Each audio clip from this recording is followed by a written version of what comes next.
could drown your own storm. There's no need for reservation. No one else can see.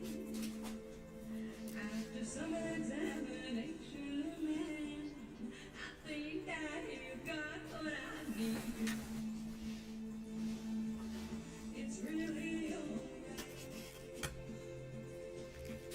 It's really alright. It's really alright. If you don't love me, what's that like a conservation? I'm completely in control. So if you're thinking of engagement, there's something you should know. Well, I wouldn't say I own you, but your lover without liberty.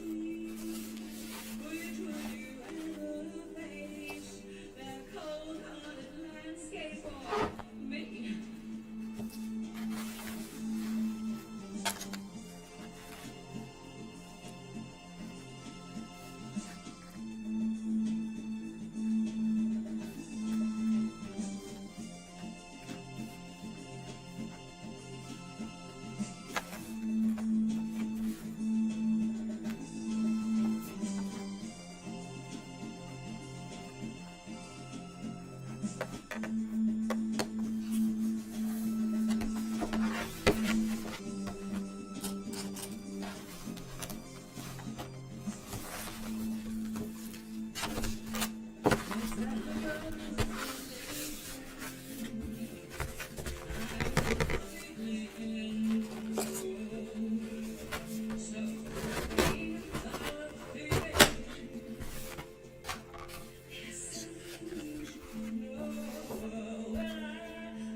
It helps to have the mic on, huh? Oh, what a beautiful afternoon. To paraphrase a song I can't legally sing here.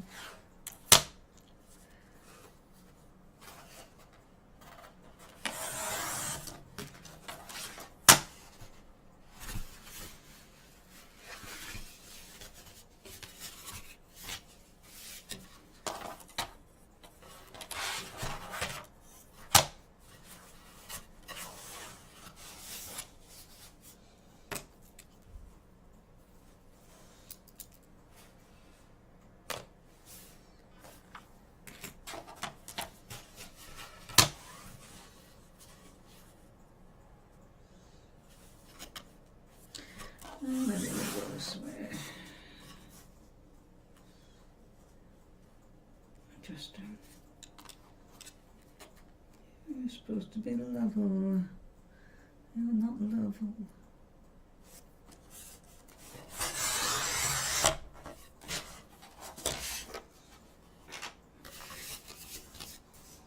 And we'll have to trim this last.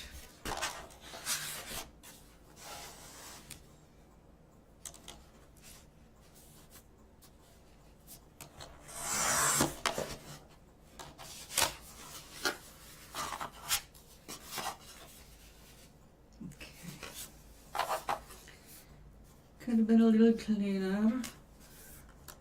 Let's see if we can remedy that. More for you. A bit.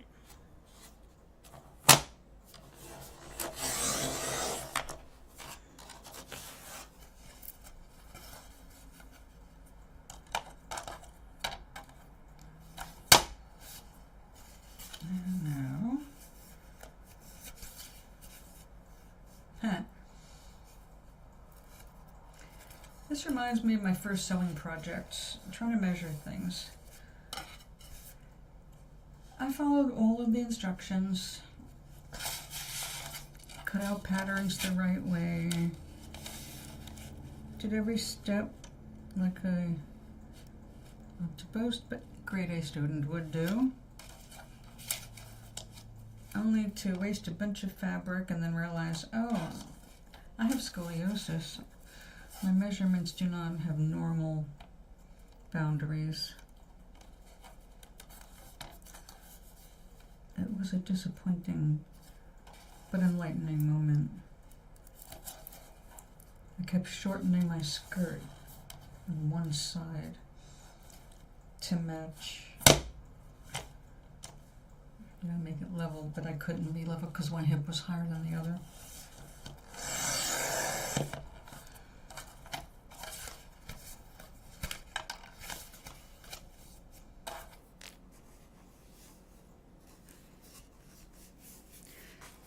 Well, why don't we do it this way?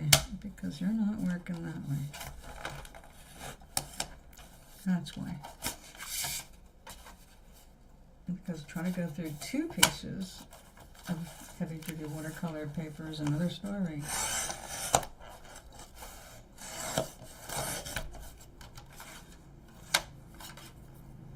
Odds are we'll be fixing things with sandpaper. It's coming from wood as it was, it can be sandpapered.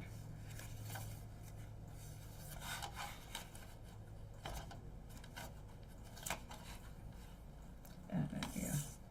Let's go to the other side.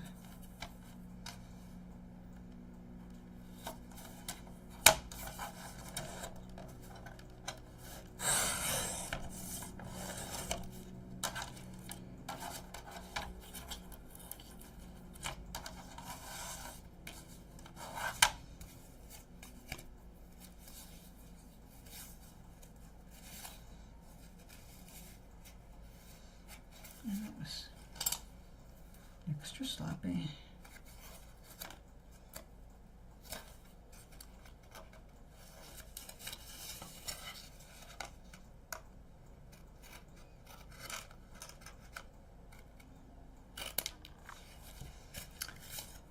It might be easier just to make a pattern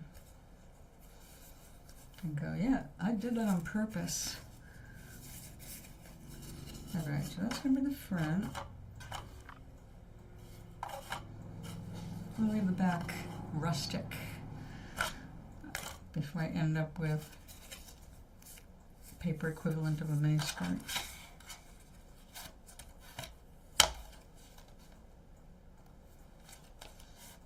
Oops, come back here.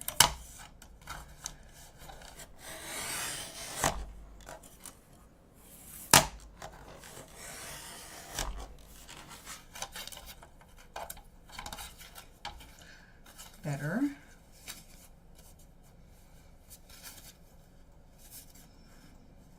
We could change that though. Really erase the pencil marks.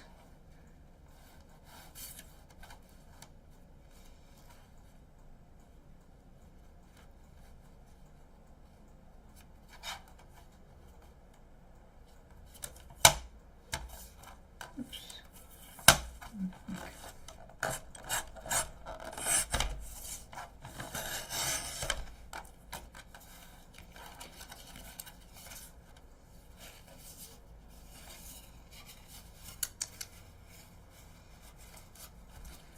We're just going to have to do it the hard way.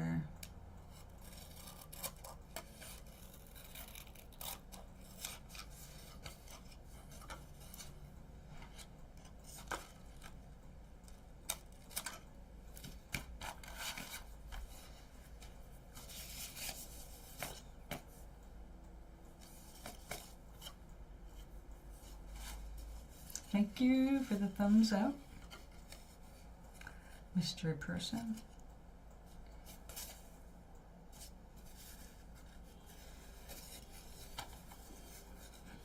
Okay. So, I need to make 2 more birthday cards. Oops, this is part of our other project. I'm going to make an ornament. It was going to be for my front door, and then I thought, you know who could use this? Gloria. But I was very tired last night and cooked late and had company unexpectedly, which is not a complaint. It's just I wasn't expecting her to visit at the time. So it took up a lot of time, and I didn't do the rest of this project of gathering the beads I need to make little hands on these. These are going to be flexible arms. There's tin foil glued in there, and they're going to be glued onto this silly little thing. And I will probably make legs that can either stick out on a shelf or dangle, because I don't know where she'll be able to display it. But I did make a hook in case she wants to hang it like I was going to hang on my door. She's in a what we call a nursing home. Basically, you live in your bed because you reach the point where you can't get involved without risking a bathroom accident.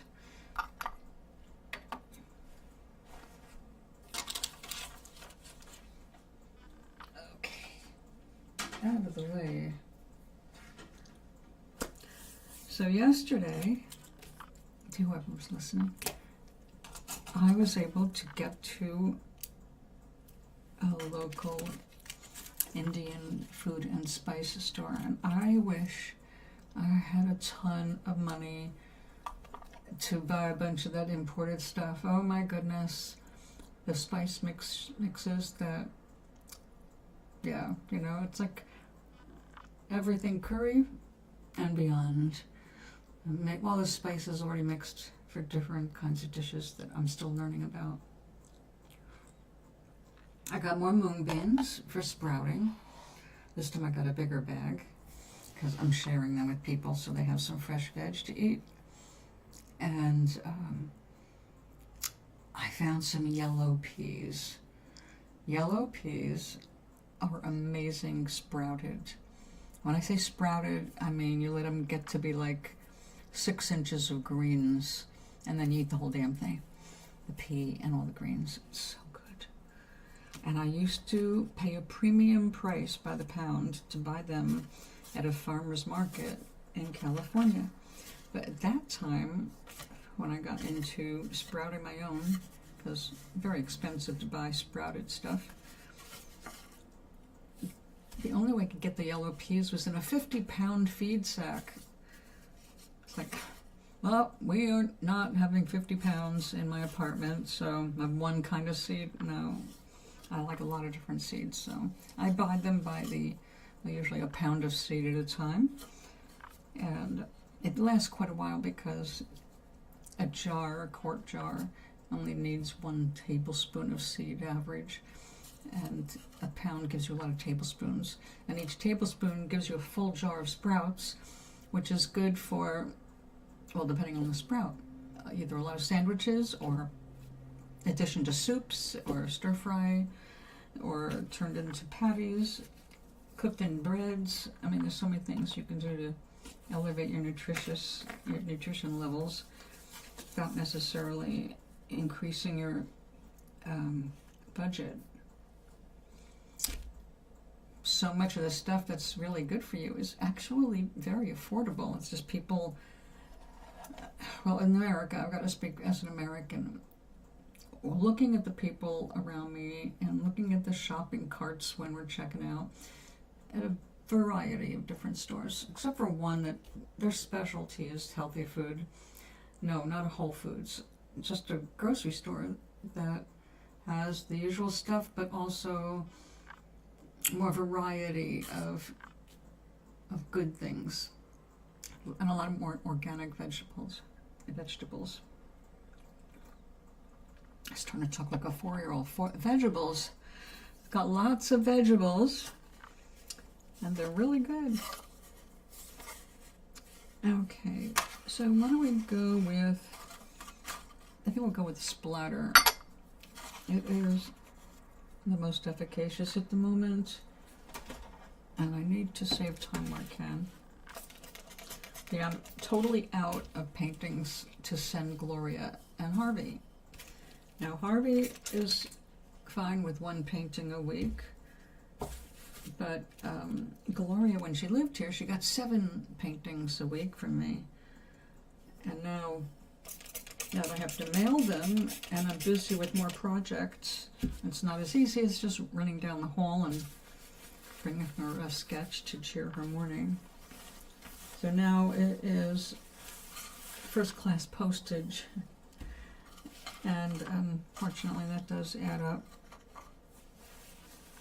And she was a sweetheart. She sent me 10 stamps last week, and even said I could put more than one painting in an envelope if I want. But the truth is, I haven't had time. There's, the holidays, and there are a ton of people here that I'm trying to also cheer up, and I'm getting ready for the holidays for them too, so I'm making all these cards. Some are candles, some are trees, and these are birthday cards. Now, one of the things I'm recommending to people right now, and it has bigger reasons than the surface, we're having a big downturn in our economy issues. One of the ways that we support the people who are actually killing us, who don't pay living wages, is we buy all their shit. I love, I'm going to say the names, I love greeting cards. I used to buy quite a few because when I moved to California after living here all my life on the East Coast, I missed everybody, and I sent out 14 letters a week and a lot of cards. My father had just died, so my stepmother got a card every single day for the first year after he crossed. And they were all Hallmark cards, all beautiful, all, meant to let her know she was being thought of and loved.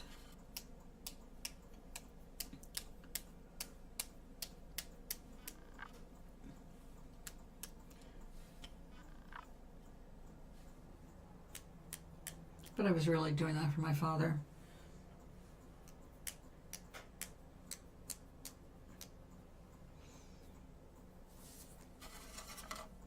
Okay, that's pretty.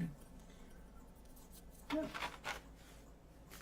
You want to take up the extra slack here? Why don't we let you do that?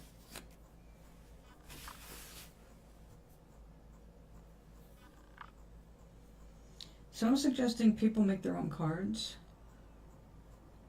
If you care enough about somebody to send them a card, put some real caring into it and send a note. Be original. Same thing for gifts, not everybody needs to get some fancy thing, even though that might be what they have on their list. I want a car. We can't satisfy everybody's desires, and we certainly can't do it all while we're just trying to keep our shit together. But a lot of us are talented in many, many different ways. Now is a good time to sit down and see what you're good at. Again, make a little painting, crochet something, sew something, plant something in a pot. There was one year that I had access to lots of growing things, and they just looked beautiful in pots, and I went ahead and made cactus gardens with cactus and little succulents, a succulent garden. I didn't want anybody getting, stuck by cactus. And they loved them. Just, now of course you have to know the people. Are they going to take care of a succulent garden, and does it fit in where they're living? Because we don't need more shit to pile up in our homes. Now, again, I'm recommending that you make things, and if you've got kids, what a great opportunity to show them how to do things. And if you don't know how to do things, if you have kids, it's a good time to learn. Kids are little sponges, and they love doing things if you get them involved. And take away their smartphones, which they probably shouldn't have because they're so young.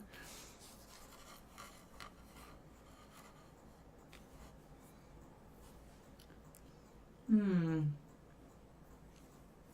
little heavy-handed up there. Let's get a little bit more.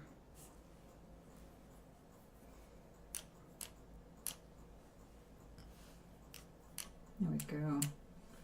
More of a color statement now.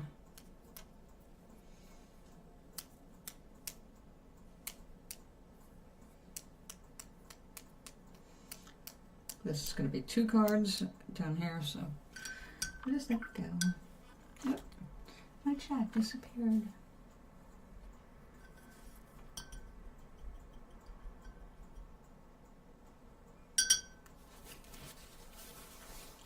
Okay, so these are birthday cards I'm working on right now. I'm just doing the backgrounds.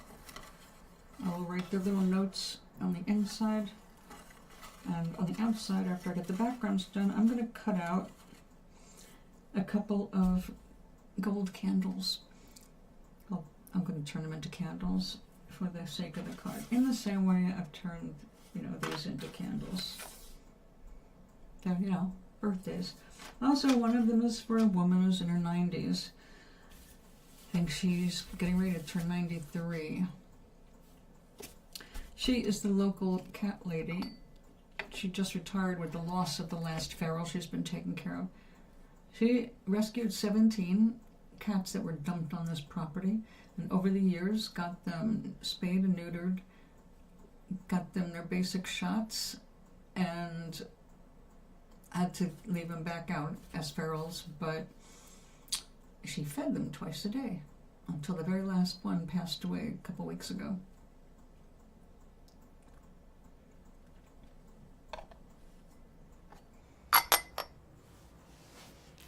So she's rescued one, a new one. It's an indoor one. The last one, she tried so hard to get to come inside, knowing that winter was coming again, and this time it's going to be a real winter like we haven't had in a few years. But the cat got sick apparently and took off, or just didn't come back to the property for breakfast or dinner. And after a few days of nobody seeing Googly, that was the nickname, Googly, she accepted her as having passed into the blue beyond.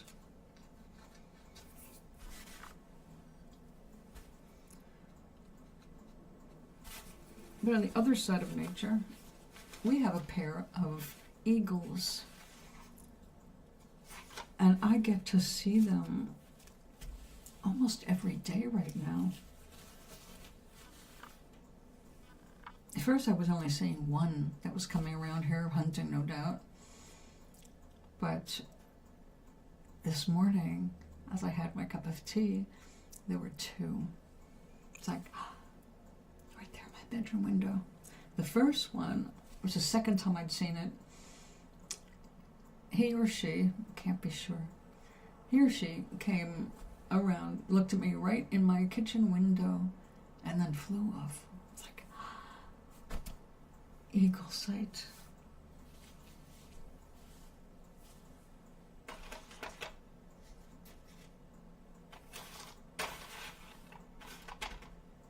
Okay, maybe something iridescent.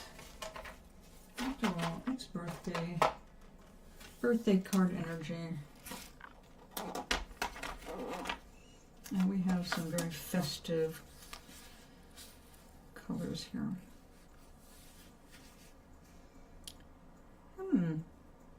Actually, that is a really pretty, well, these aren't so pretty. I hate that I'm going to run out of these. Because I got them on Temu, which means even if I reordered the exact same thing, chances are I will not get the same thing. I have tried reordering from the same people, the same item. No. But if you're willing to accept things as you're going to have it one time, enjoy it, then it can be okay. Okay, this is a gorgeous green.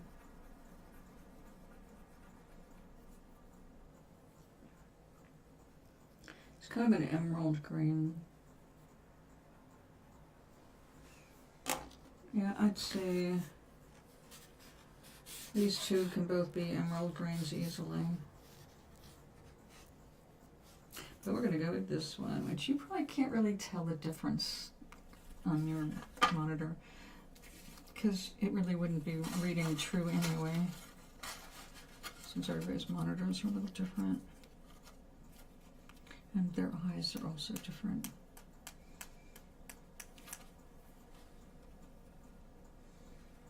My stepmother had cold, cold blue eyes, and we perceived blues and violets differently. And we did not realize how differently until we actually got into an argument about a dress that I was picking out. And the dress was made in, well, it was like a nylon-y, you know, a silky kind of a bottom, and then the top of it was a crocheted wool. The color of the wool did not match the blues, and she insisted that they did, and I am looking in and say, they are not a match. Right here in this light, you can tell that this has more violet in it. This has got more reddish in it. It's not a match. It's just, you know, a superficial match. Well, boy, did she get pissed off at that. But it turned out I was right. I had some other people look at it, and they agreed with me that it was not the same blue. Even though, this is what was so funny, I saw it as this particular color, but two other people saw it as different. They did see it as different the way I was seeing it, but they were seeing something, a different shade. One thought it was more plum. I did not see that, but it was true. It didn't go a little bit more to the red. And one saw navy blue, like just flat navy blue. And I was like, very interesting how we're picking up the reds so differently. So I think they have found people with blue eyes, light blue eyes, may see something a little differently. I guess just the way the light refracts. I would have to look that up again. There's so much science that has been changed by newer research. So things I learned growing up, it does not mean that they are true now. We can just best say that they were observed all those years ago and improperly accounted for as to their behavior in different lighting or anything, different atmospheres. Now, I'm really excited lately about the news coming out about Mars. Not because I have any intention of going there or ever would, but it's synchronistic with my third book, which has a planet included in it that is extremely like Mars, and is meant to be Mars before it lost its atmosphere. Now they're talking about, oh, it did have an atmosphere and it lost it. It's like, okay, let's see if their description, what they discover about Mars, see how close it is to my planet's Skarga. Now, I'm not developing life on Skarga, but I do have to create some scenarios as background for a character I'm taking from Skarga and transferring to book 3. And I haven't found the title yet that I'm happy with for the third book. So right now it's just Nomaris 3 until I settle on something better. Okay, maybe some gold. Warm that up a little bit. Yeah, it's a gold. And I believe I still have some here. Yes, I do. This was set number 2 of Iridescence that I ordered from Temu. It was supposed to be exactly like something before it, and it definitely was not. Had similarities, but that was it.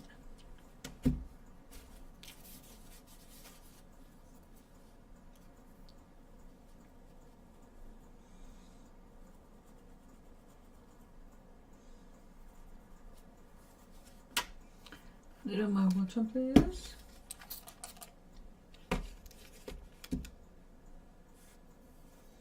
It has to be nice and juicy if I want to transfer it from a brush to paper like that. Like that. A little more water, thank you. I have to keep an eye on the chat. It keeps shutting down on me because I'm not talking to you guys. So I'm talking, I'm not typing.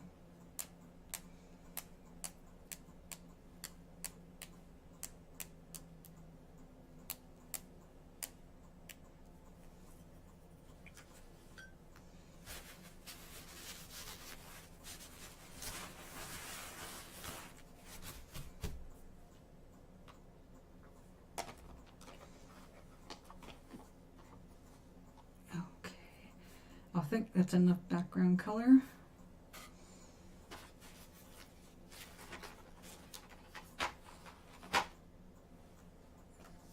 Now,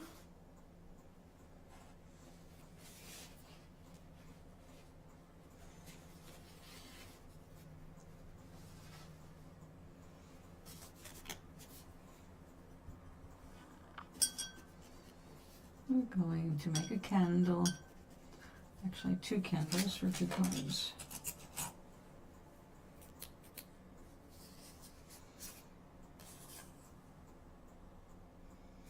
Maybe I'll use the other thing. I'll use the official paper cutter.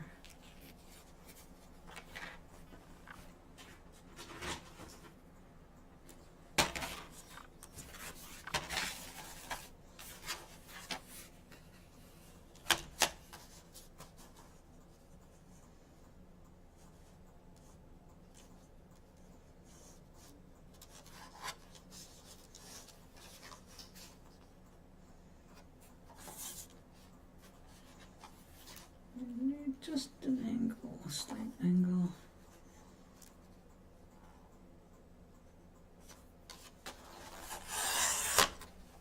There we go.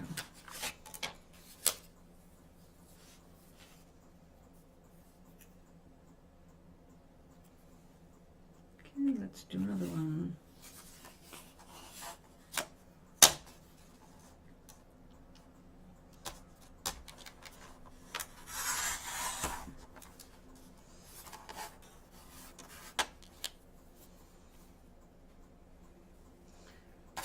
That was easy. The easiest part of the whole thing.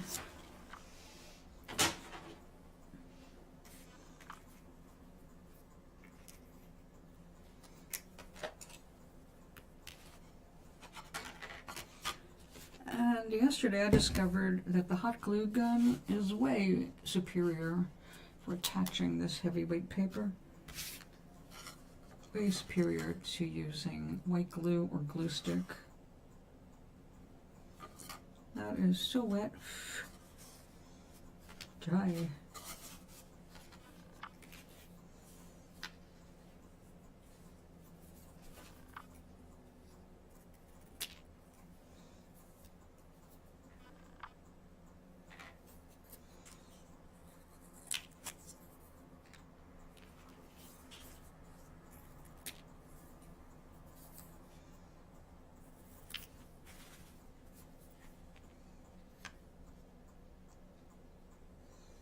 And we'll make you a little bit shorter.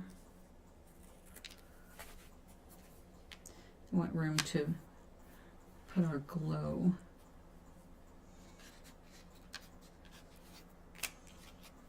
Okay.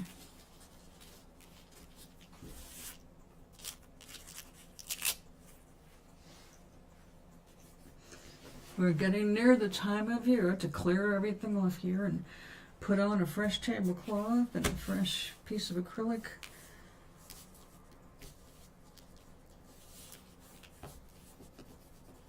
And start all over again.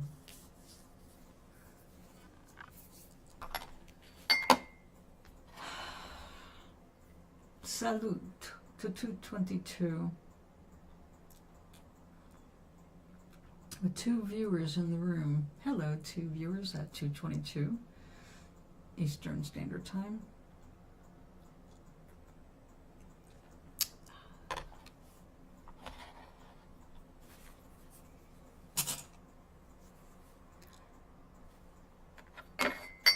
Wow, it looks like some of it is trying to melt out. It is. Well, that is faster than expected. I'm sure the battery isn't fully charged, but that's okay.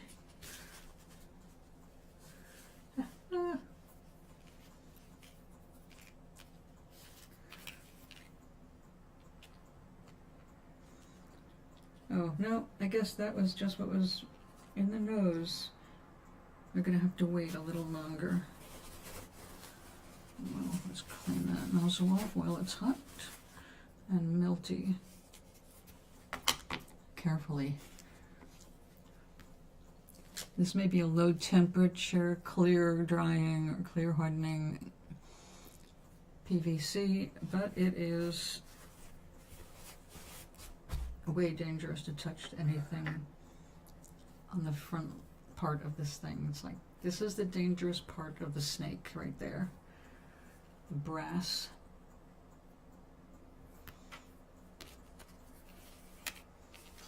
You are finally just that dry, not enough to smear.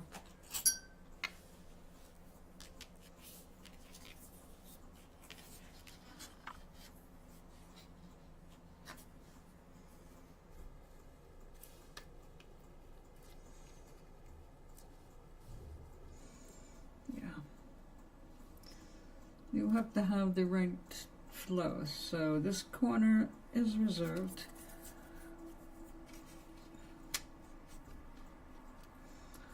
So which corner divided into 3 by 3, 3, 3, 3, 3, 3, 3, and those little corners there where they meet is the perfect spot to put your focus point.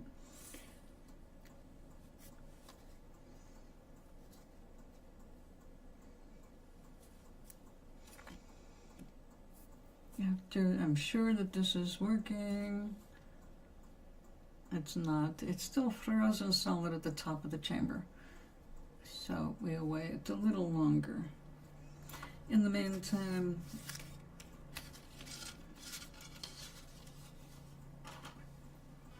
let's take this back. Turn this into 2.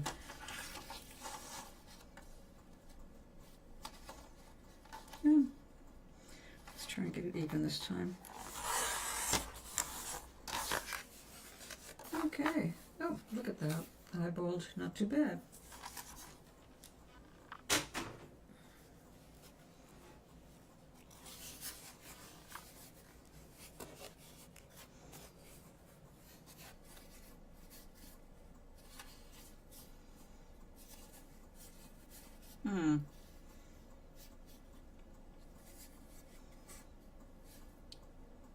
These little candles are actually a cool idea in general, to remind people to be the light.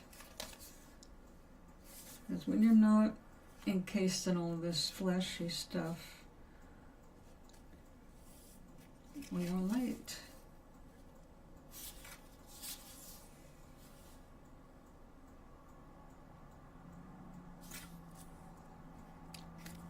Dented.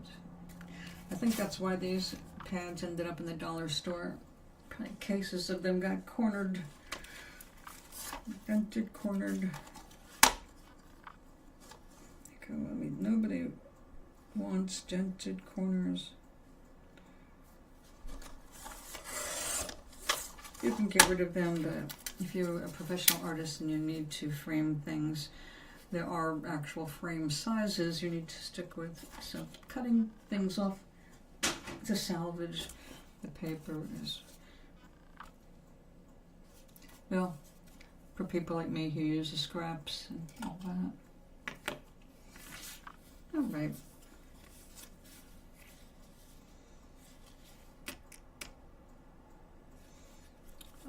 I think we'll go with tree, light. Here we'll put a candle.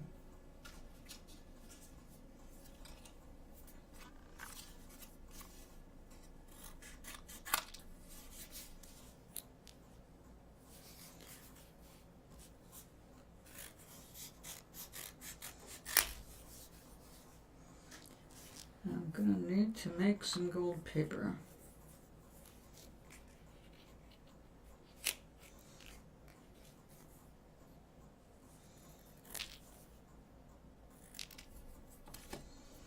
Now I can do this with gold foil. It's not a bad idea, especially because we're talking about the holidays and everything nice and shiny is always popular. We can do some of that.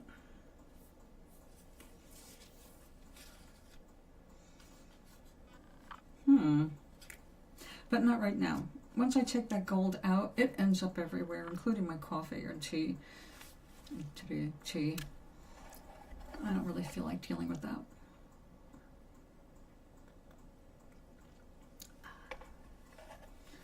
So I finished this little one yesterday. Just more little cutouts, scrap paper. Oh, why throw it out? Make something out of it, right? And then next, are we ready yet? Oh, we're almost there with the glue.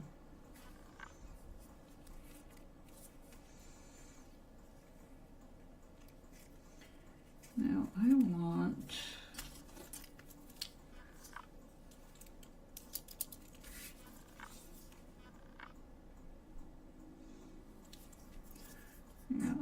that to end up right there.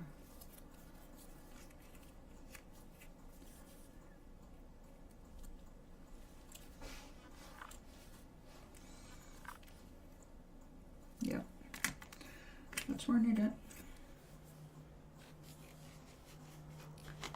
All right, let's try a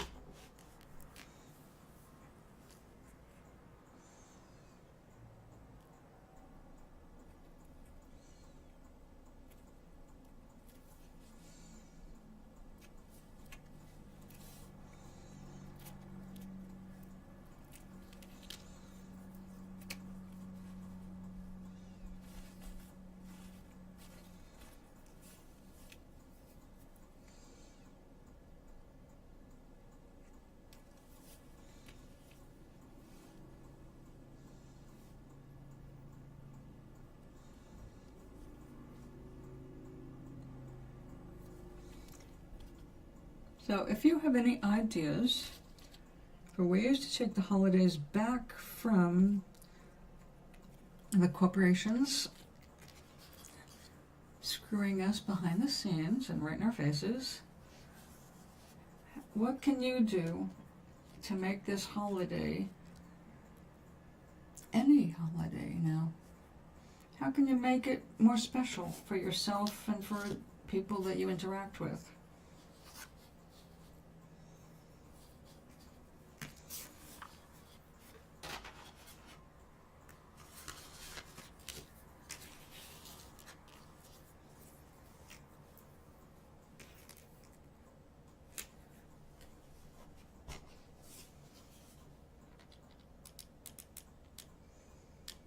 Usually I bake. I love when people get all happy and excited over a cake I made or cookies, anything. if I made it myself, you know, it just, I know the thought that goes into it. Like, I use cake mixes a lot, but by the time I'm done with that cake mix, you would never guess it was a cake mix because I add so much stuff to it. I really just use it as a guide, as a mix. It's like, here's the basic part, now let's get cooking. I love fancying them up.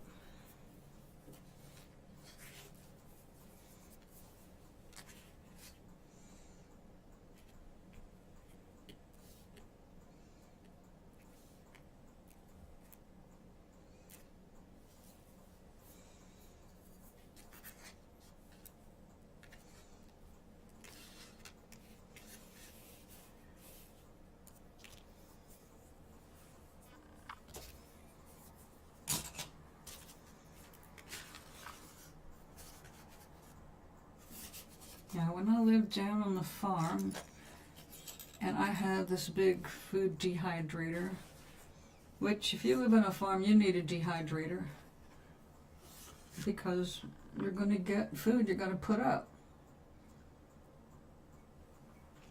And you can do a lot with that dehydrator besides just save seeds and dry your fruit. I made beef jerky in that. But one of my favorite discoveries was making yogurt candy. It was so simple and so amazing. I made it for the holidays and shipped it out to my family members, and they went nuts over it. And the now ex, he loved it so much, I made it for him all year long. And there's nothing more than a flavored yogurt. Not one full of gelatin like the moussey kinds, but I mean like a Dannon, a simple yogurt that has fruit in it. Mix all that fruit in if you want to add some more fruit. But what you're going to mix in with that is shredded coconut. And you just mix it up into a mash and you just spread it as thin as you can get it across a sheet of plastic, or these days silicone or parchment paper. But silicone pad's probably best because you want it really thin, and then you put it in your dehydrator. It comes out when you peel it off. It's just chewy taffy, but it's got that tang of the yogurt and the sweetness and the heartiness of the coconut. So it's an actually healthy snack, and the kids really just went through that like crazy, just like my ex-husband. His favorite was blueberry, which, strange enough, was one I couldn't stand smelling when it was dehydrating. But even though I was not a fan of too many flavored yogurts, there was a strawberry banana one that was especially good with coconut. It became a whole nother entity, strawberry banana. So now I've got a, what do you call it, air fryer. And it's got a dehydrate setting. So I'm thinking of making myself some of that fun taffy, the healthy taffy.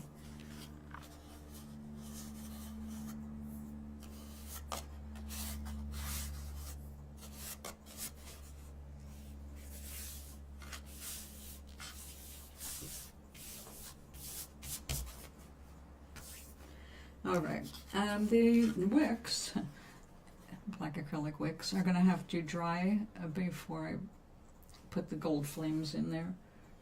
So you go there somewhere. You go there, and I've got another one here.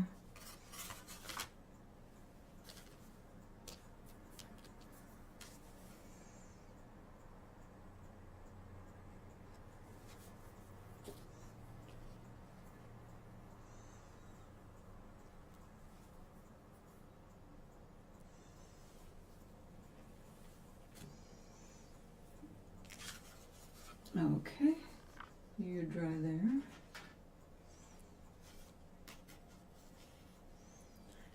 Now this does not look like much, It's got a lot of color in the background, but you have to be on the right angle to see it, otherwise it's invisible, which is why it's just not much. So I'm going to have to do a little something here.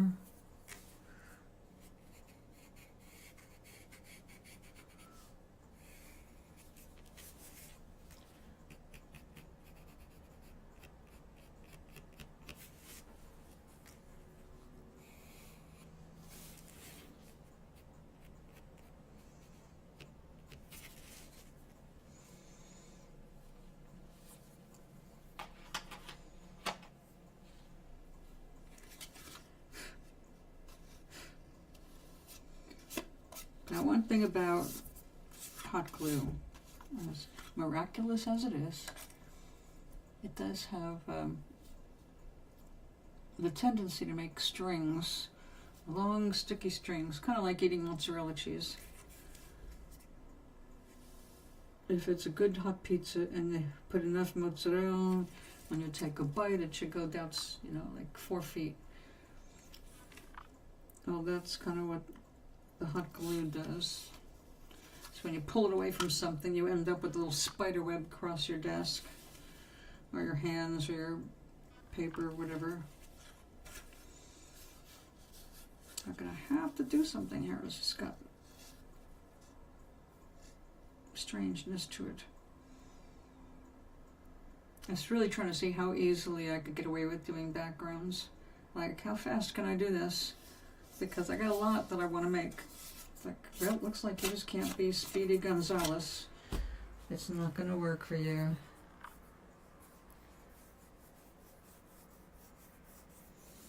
I have to be slowpoke Adrienne. But we do have acrylic.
What did I get myself into?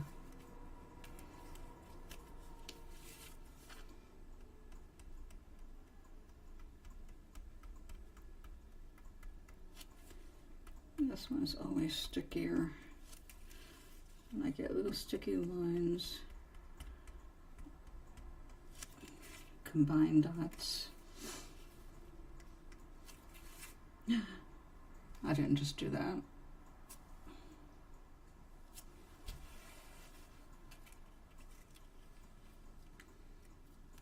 Yes, I did.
Practice using the hand by having some tea.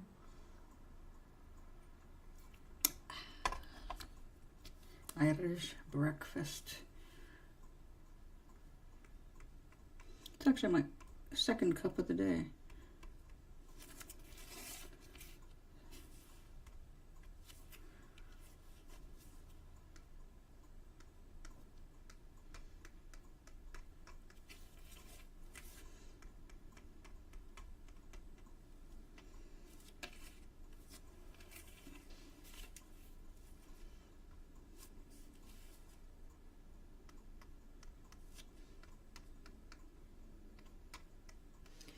I guess we're gonna have to just round you out.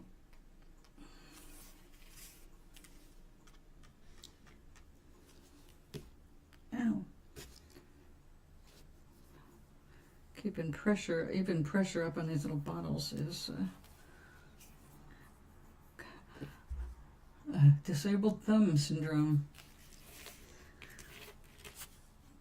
Oh no.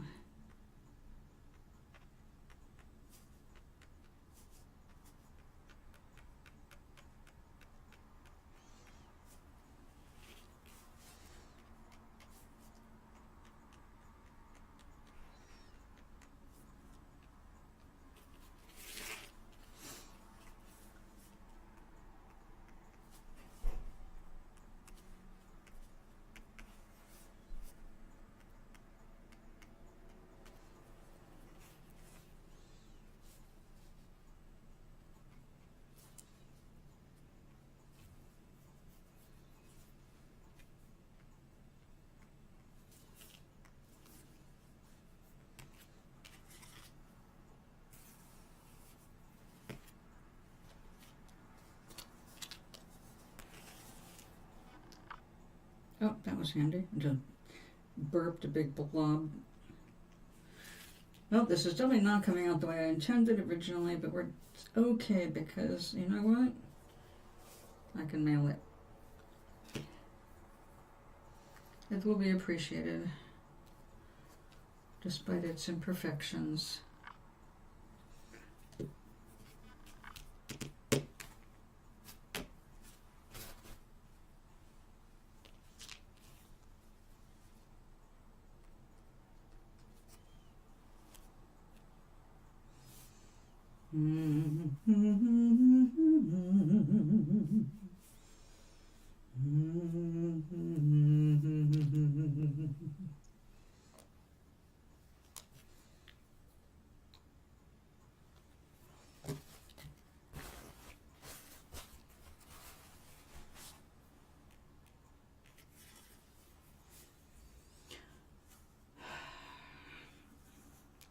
I'll let that dry and then I'll think of something else to mess it up with. Alright, we'll leave the other ones there.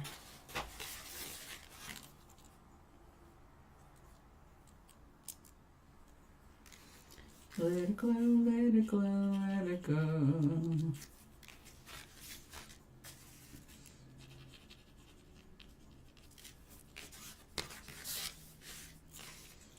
I let someone see these last night. I think they already picked out the one they like. Yeah, they love pinks and violets, which of course is a popular, I didn't let her see that, but it is a popular combination.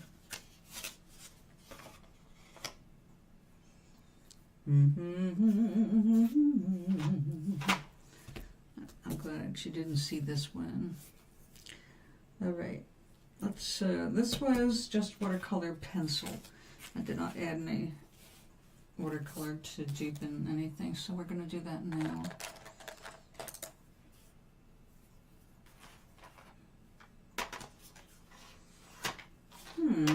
Shall we?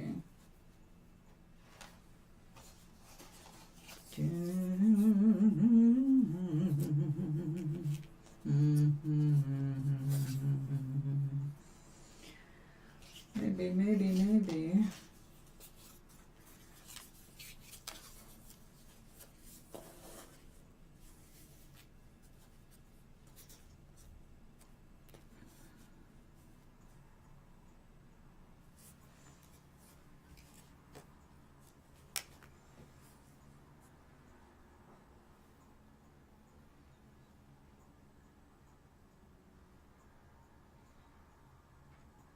Hmm.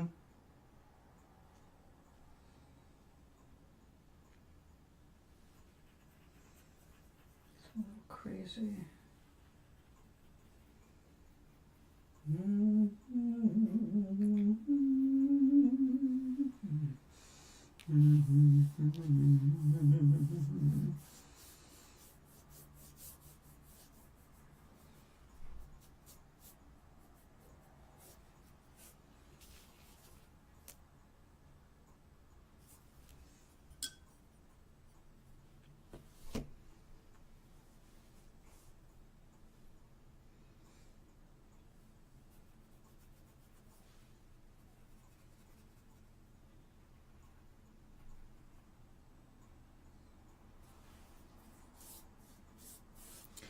She likes pink and purple. We give it pink and purple. I don't know that, whatever that is.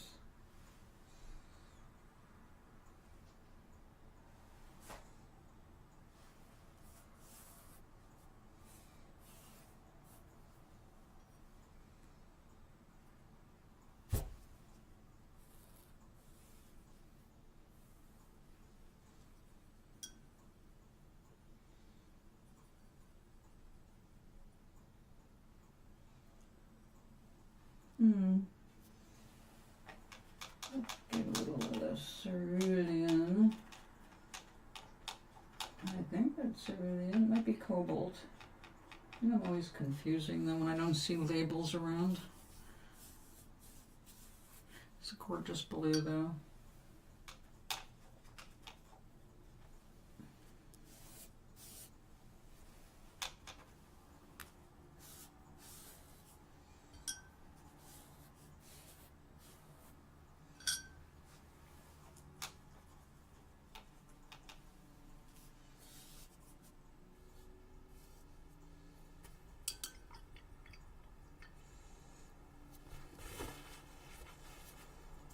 Alright, you dry, darling.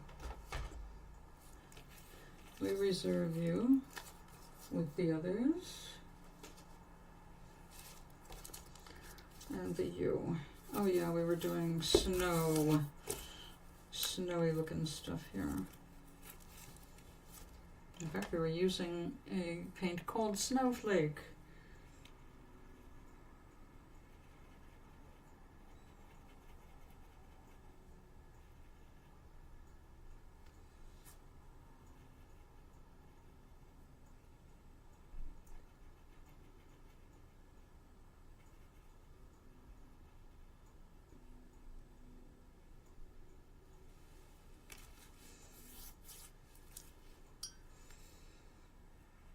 Snowflake is hard to melt, ironically. It has so much metal flake in it. It doesn't really like to load up. It resists the water. But I think we've got it now. Enough. If I must, I can use some real white. Which it's really dingy here. It's been splattered with all these blues. I'll take care of that easily enough.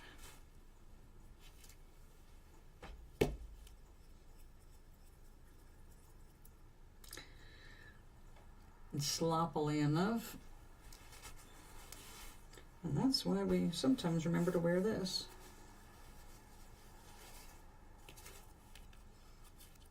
There we go.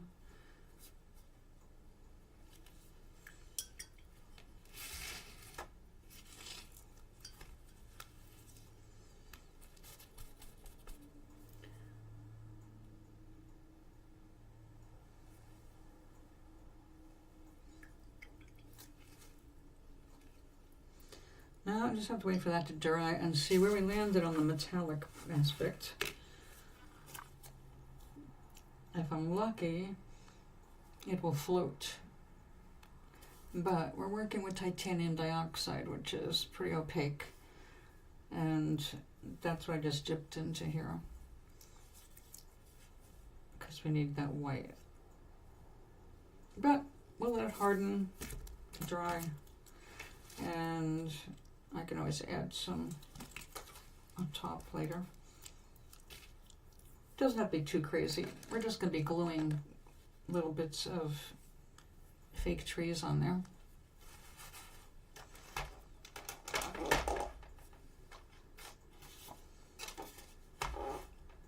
Okay, now we have the tree requests.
Now, if you happen to be using tape on your paper, you want it to stick well, but not so tight that it pulls the paper up. One way to make sure it doesn't pull the paper up when you remove the tape is by making sure your paper is thoroughly dry. Any dampness at all is just begging for disaster. So be patient. If you can't be patient, then start some more so you've got a bunch to work on like I do. That way, you're still doing something while the others are drying.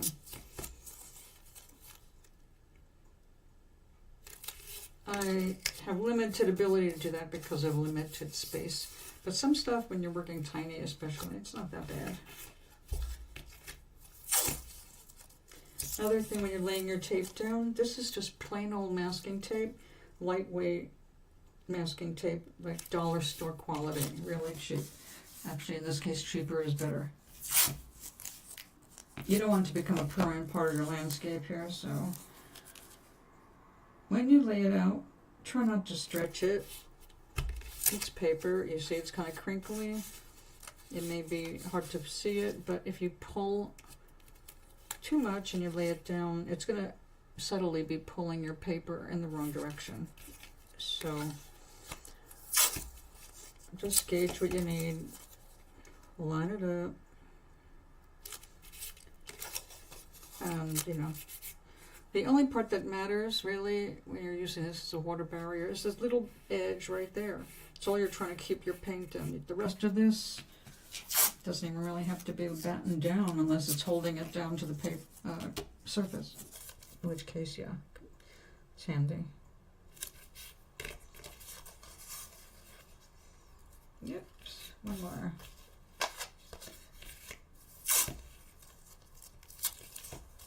So as usual, I am going to do the backgrounds so they have overnight to dry. I'll come back in tomorrow morning. Tomorrow's Sunday. We always have a non-sermon Eastern Standard Time, 10:30 to noon. Bring your coffee. Or tea.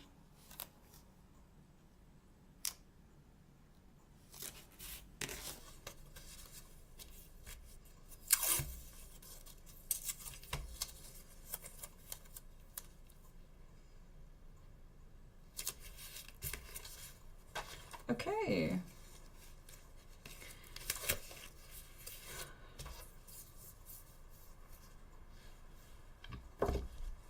Another sip of tea. Oh, You know, I really need to do my hair or something. I just never remember. I sit down, I look in the mirror, and yeah, I know. I wash up, I dress, the whole bit. But I'm so used to not really thinking about my face, except when Maui sends me artwork using my face, my much younger face. And then I'm going, oh yeah, I used to wear red lipstick. I used to look good in red lipstick. Now I don't have lips, so, you know, a little different.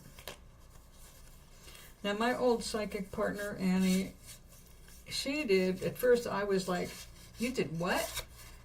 But now I'm going, oh, you know, that makes sense. I'm too chicken to do it, but that makes sense. She got her lips tattooed to look like her lips. So when you get older, and it's a drag. It happens to men too, but women are definitely going to notice it. Your circulation changes, your collagen levels change, all that shit just changes.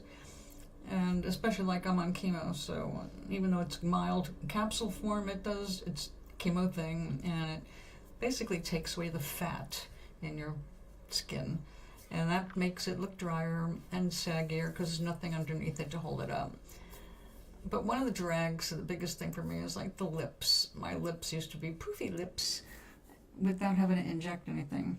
And now they are little lips, my bottom lips, like, oh my God, it's gone. I can draw it on, but, you know. So Annie went and got her lip lines tattooed to her natural color. So she still has lips. And she also did eyeliner, permanent eyeliner. I was like, now when that woman wakes up in the morning, no matter how old she is going to look great.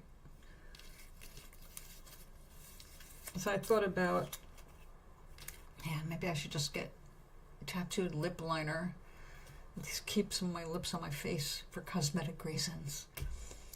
And then I thought, oh no, with my disorder and the meds I'm on, that could make for a really miserable experience. So I just have to live with lip liner, which obviously I'm not wearing today, or it would not be a subject. In fact, I don't remember why. Oh yeah, getting older. Practical tattoos.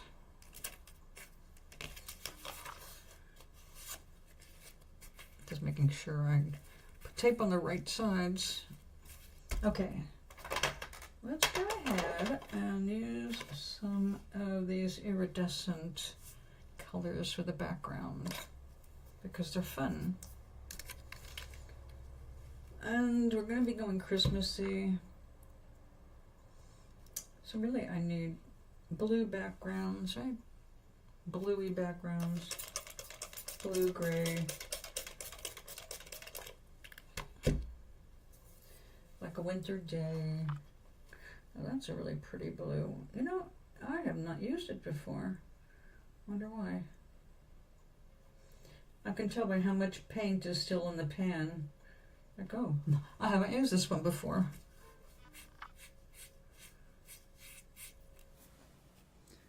That's very pretty.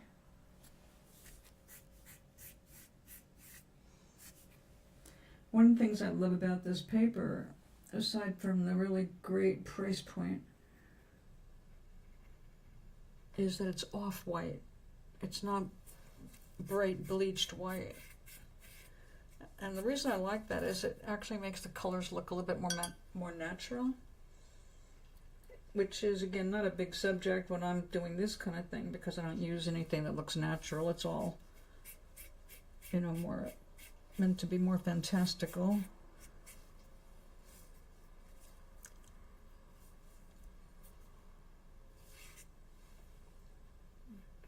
It's a little bit more.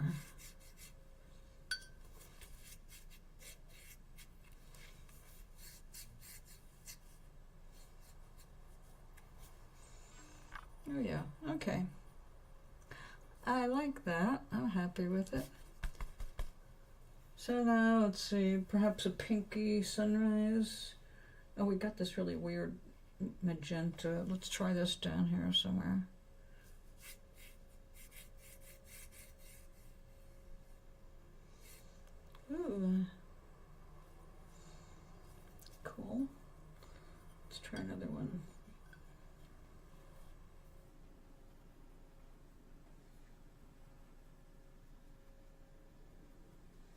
This is more of a raspberry here.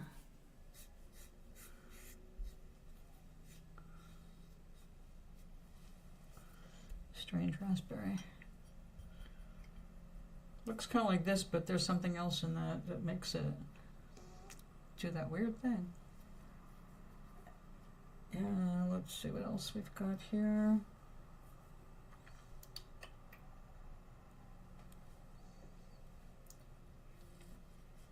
There's a reddish, kind of a dark raspberry. Ooh, now that did some interesting textural things. I have no idea why. All of this paper is from the same sheet of paper. So it's all the same texture.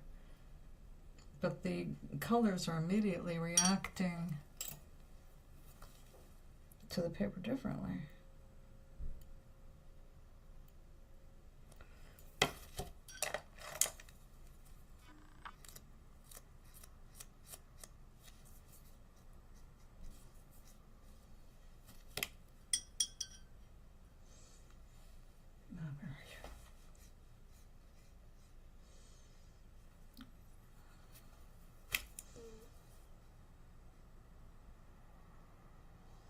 Yep, I scratched the paper. Well, there's going to be something glued right on top of that. But it's got an otherworldly feel now. That's so strange. We'll let it dry and I'll show you. Emma, darling! Oh yeah, a little bit, huh? How are you doing today? I'm making little greeting cards. These are all going to have little trees glued to them.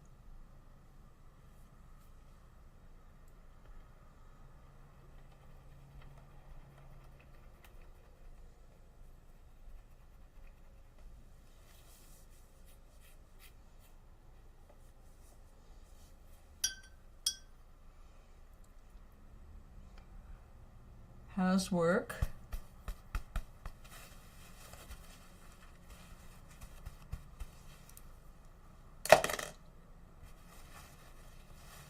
I'm all right.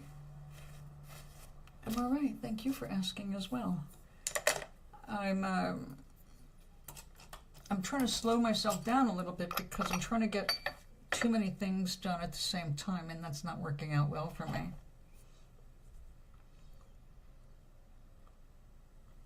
But I am getting things done. After fussing around this morning and taking my time, I finally got in the kitchen to make breakfast. And then I stood there and played a game, because I'm competitive. And it's like, all right, now you're hungry. What do you want? And I made a waffle like that. Actually, I made 2 waffles, ate 1 1/4 and put the other 3/4 in the refrigerator for later. Turn it into toast. That's good. We don't want to complain. Complaining attracts the things we complain about. So we should always look at things to praise, right? I have to remind myself that 100 times a day because of our political situation. So, yeah, you have to make looking for the bright side a habit.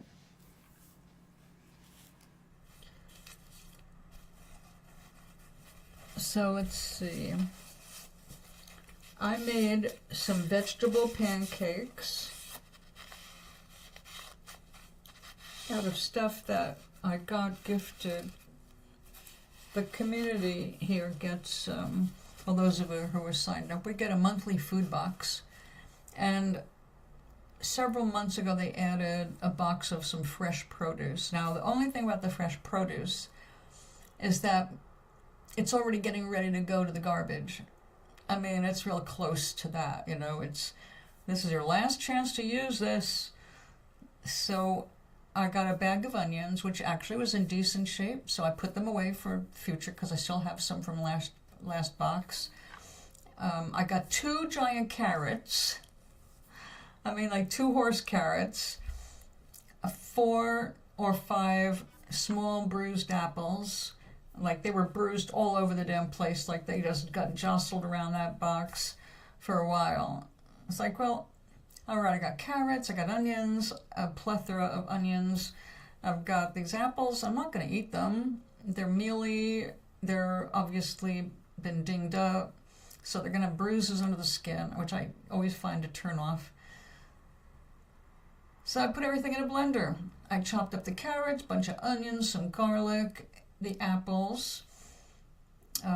So I got apples, carrots. Oh, and I opened up a can of diced potatoes and drained them and threw them in. So I potato, carrots, apple, onion, garlic, and then I put in some rice flour, which any like cornstarch would do as well, but I had rice flour and I like that. And a big handful, about a cup, I guess, of breadcrumbs. It made a lot. It made plenty. So even without an egg, without adding anything else but a little salt, I made patties. And, just fry them in the pan. They were so good. I mean, really good. And then, all the fresh vegetables themselves made all the flavors. The caramelized apple, caramelized, well, everything was caramelizing when you made, in the frying pan. But then I had some left to cook up, so I added hot Madras curry powder. Even better. Curry and carrots, they go very well together. So I made a delightful meal, and I made my neighbor a few patties, which she did not come to get, so I had them for lunch yesterday. And I froze half of it. I made so much, I had enough to make another 2 good servings. Frozen. I'm learning to do that. Make sure I always make a little extra and freeze it. So when I have one of those days when I don't have time or energy to chop, I've already got this all chopped up, ready to go.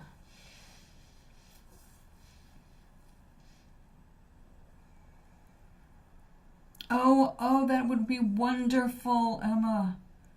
And yes, that's actually one of the things I recommend to people. Get involved with theater groups, musical groups, anything creative.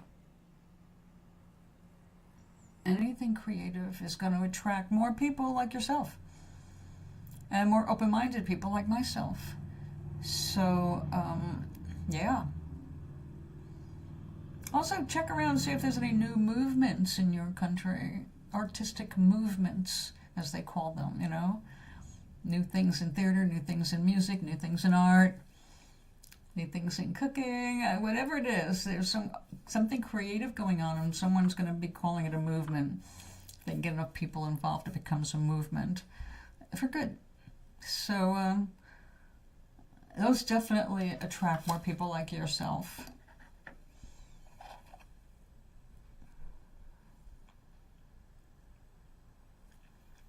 And by the way, when you're in a group like that, you can also volunteer. They usually need some volunteers for this, that, or the other thing. If you're willing to be an apprentice like that, the more they see your face, your smiling face, the kinder they feel, and the more likely they are to look at you and see what else you can do and where else they can find a place for you. So definitely you're on the right track. Did your therapist recommend that?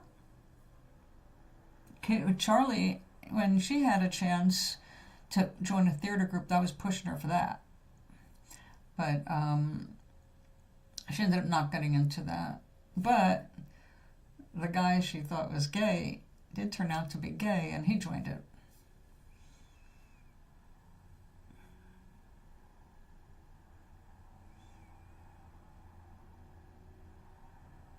I was hoping Charlie would pop in today.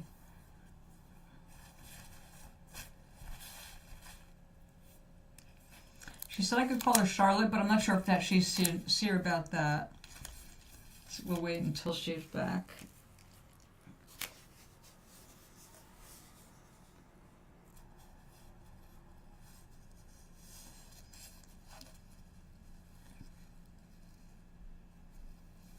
That's a great motivation. That's why people join things. You get to meet more people.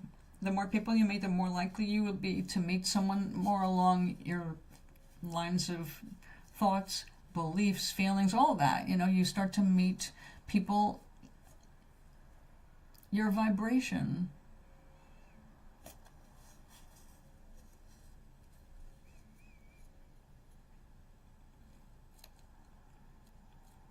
Yeah.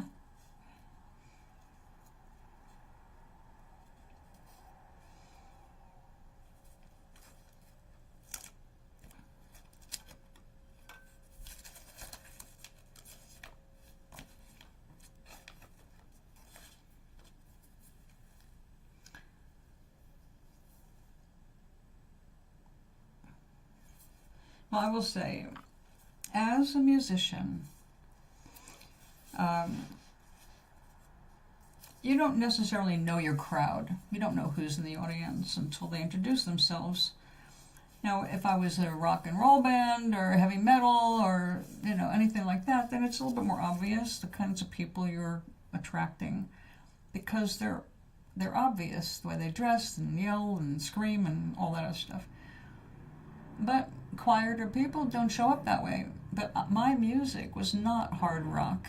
It was rockin', but it was more bluesy, it was jazzy, it was not jazz, folky, if it was folk rock, but it wasn't, I didn't stick with a single genre because I wrote music, so I did covers, I did my own music, and I played smaller places that served food a lot of the time, on the bar side.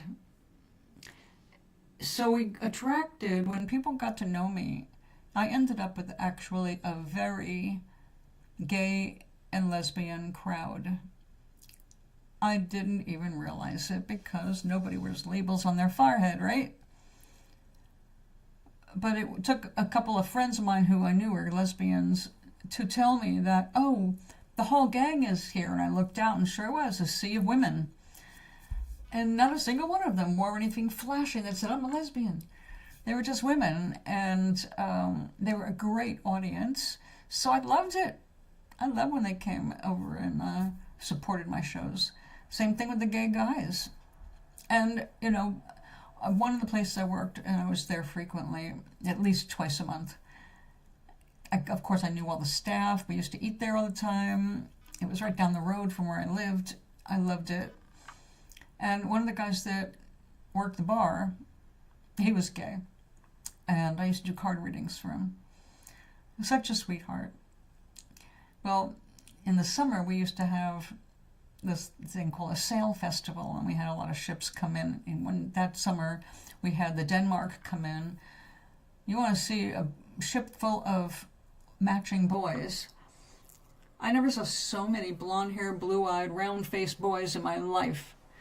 I mean, young men, I mean boys, obviously, but they were all like just, oh my God, look at all these cute guys. And my friends who were gay were drooling. They were like, oh my God, look at all those cute guys. It was fun. So yeah, music, good place to meet people.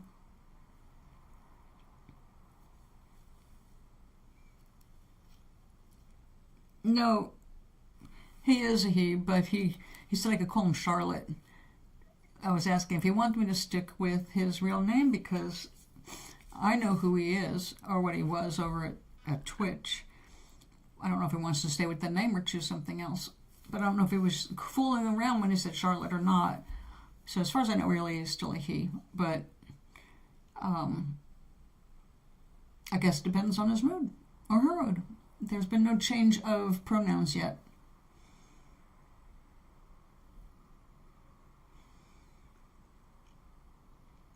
Yeah, you definitely want to get involved with show business on one level or another.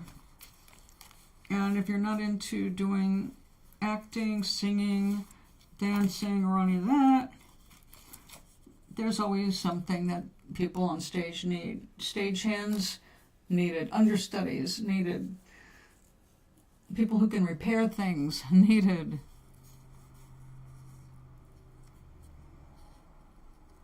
Yeah. I'm saying that as my personal experience. I met most, not now online is different because you meet all kinds of people. And online, though, it's anonymous. They have to come out and tell you that they're coming out or they are out. Not everything is obvious because you can be straight and be a drag queen, which to me is a little weird, but yeah, women are drag kings, you know. They do it. They don't, not necessarily are they gay.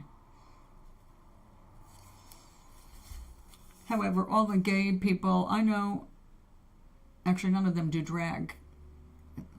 I don't think. No, none of the gay people I know do drag. They've turned me on to some good drag.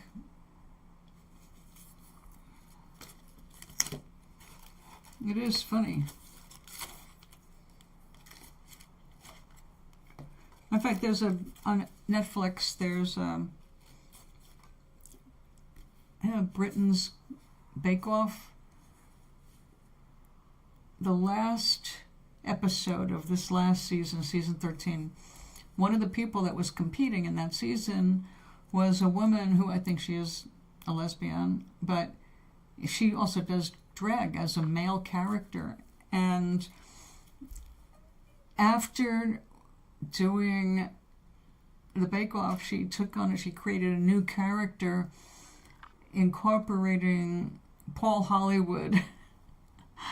That's great because I love at the end of the final episode on the Bake Off, they show what all of the people who were in that season are doing present day, because you know they film it long before you see it. So it was great to see the new character. Yeah. You don't really see too many women being gay, masculine.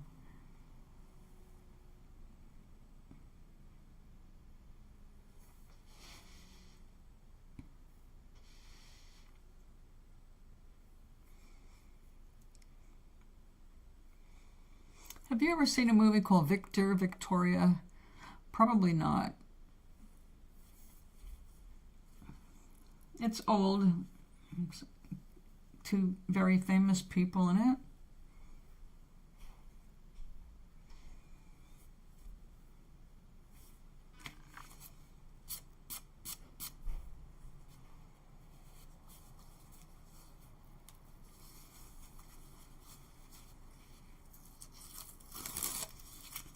That's a cute story. First of all, it's got brilliant acting. Everybody's a star.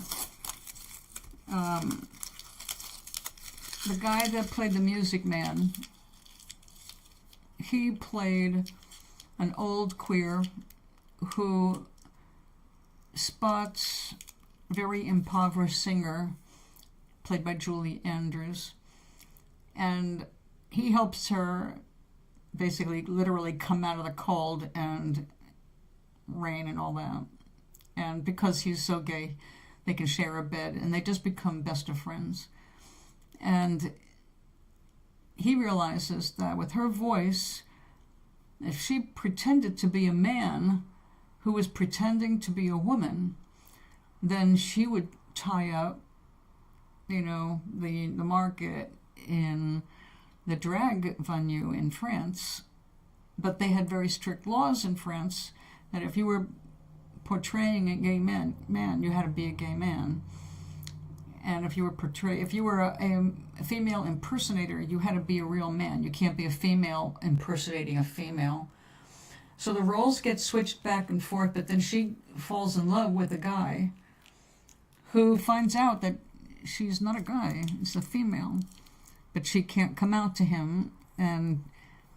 But when he first has an attraction and realizes that she's presenting as a man, he freaks out on himself because he's so used to being so male. He's like, it's impossible. I would never be attracted to a man. Something's wrong with me. I would never be attracted to a man. But he's very attracted to the Julie Andrews character. Anyway, it's a really good switch up. And it blows apart a whole bunch of mythologies about gay people. And I love it. It just does such an excellent job. Also, it's a musical. And there's some really hot numbers in it. Victor, Victoria.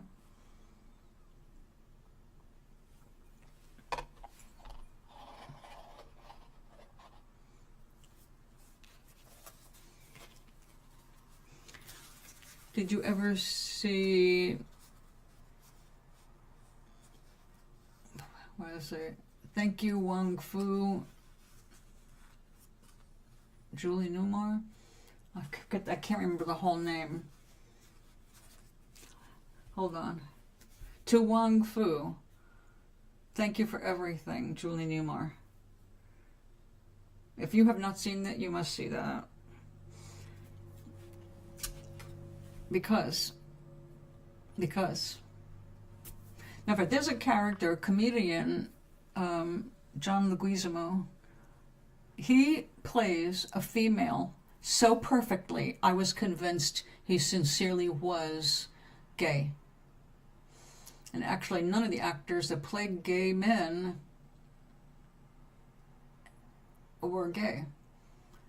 But I was so impressed by John, and it turns out John said he was so good at it because he grew up with all females.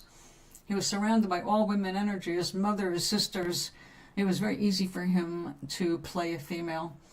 And watching him, it was just like watching me growing up. Not me personally, but kids I knew. It was like, that guy has got to be femme. He's got to be femme.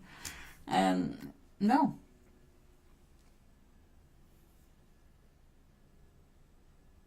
Oh, will it? Sunday, huh? Well, I wish you a good day no matter what you're doing. Thanks so much for being here, honey. And for the sake of Charlie, I will say, sweet dreams be yours, dear, if dreams there be.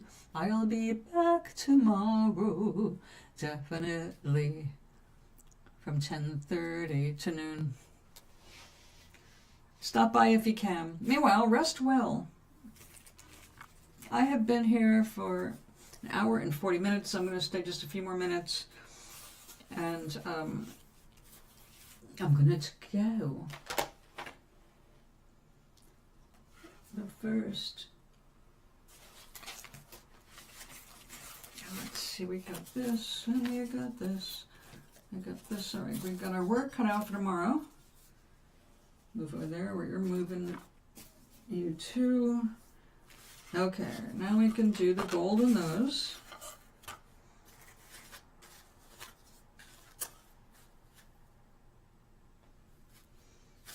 Well, we'll just do the gold on those. These trees are going to go on those other cards tomorrow. And that's our test paper. Stay there.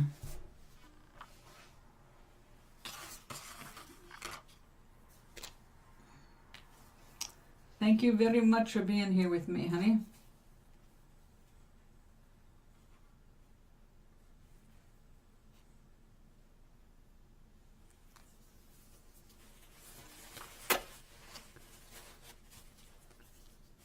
I'll be back tomorrow.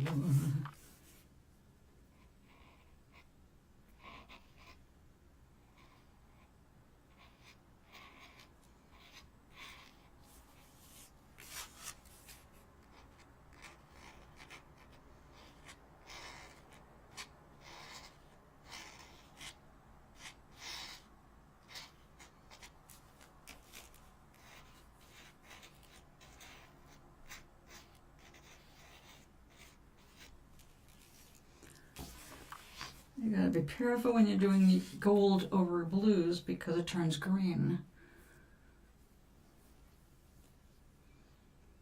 The green part will be less obvious after it's dry. It'll be less transparent.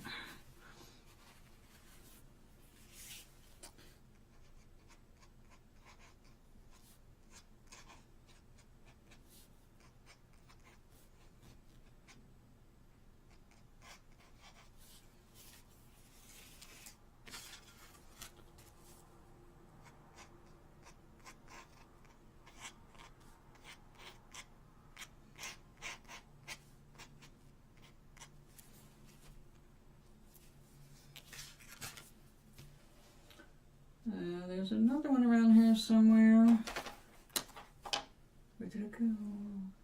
Oh, there it is.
Okay, we need to make a knit.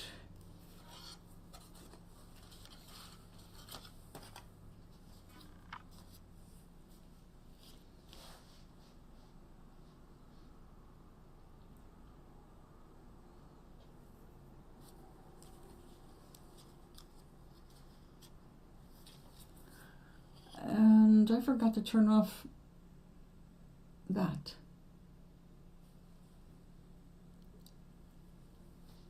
Aloha, you've eaten breakfast. Oh my God, congratulations. Your pride is restored. Well, that's good.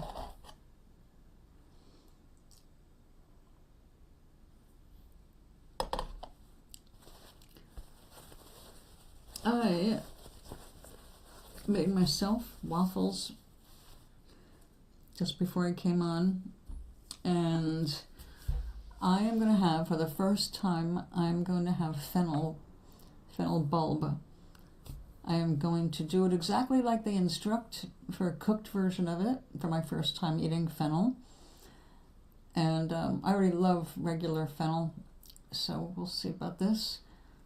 People carry on about it like you just have to have this. It's big in Italy, but I've never been there. So it'll be a first time for me ever trying it. I'm excited. And I decided instead of pork with it, I have salmon. The salmon goes very well with fennel, so I hear. One of the ways you can use it is shredding it into a salad after you shred it, and then soak it with lemon juice and a little salt. And I don't have any fresh lemons, so we're going to skip that kind today. We're going to do it in the oven with olive oil, salt, and pepper. It's only a bulb about this big. It's not like, I didn't get a really huge one, and it's got these stalks that are also good, but cooked differently. So those I will save probably in the freezer for putting in soups. So yesterday I showed a friend of mine how I'm growing celery indoors, and then I had the brainstorms like, oh, well, they're getting started. See, the reason you get stalks so nice and white and also stalks instead of just leaves is by depriving the body of the celery of light while it's growing, so the greens are just on the top and it keeps growing up. Well, I'm starting them as just the stubs of a bottom of a stalk of celery, and I have to wait for them to start putting things out. Well, they started putting some out, and right now they're just all like hunched down. I'll go get them. They're so cute.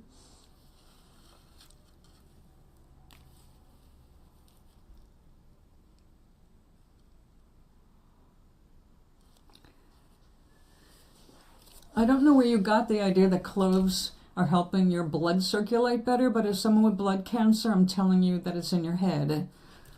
It doesn't do anything for your blood. If you want to get a rush for your blood, have some niacin and enjoy the hot flash.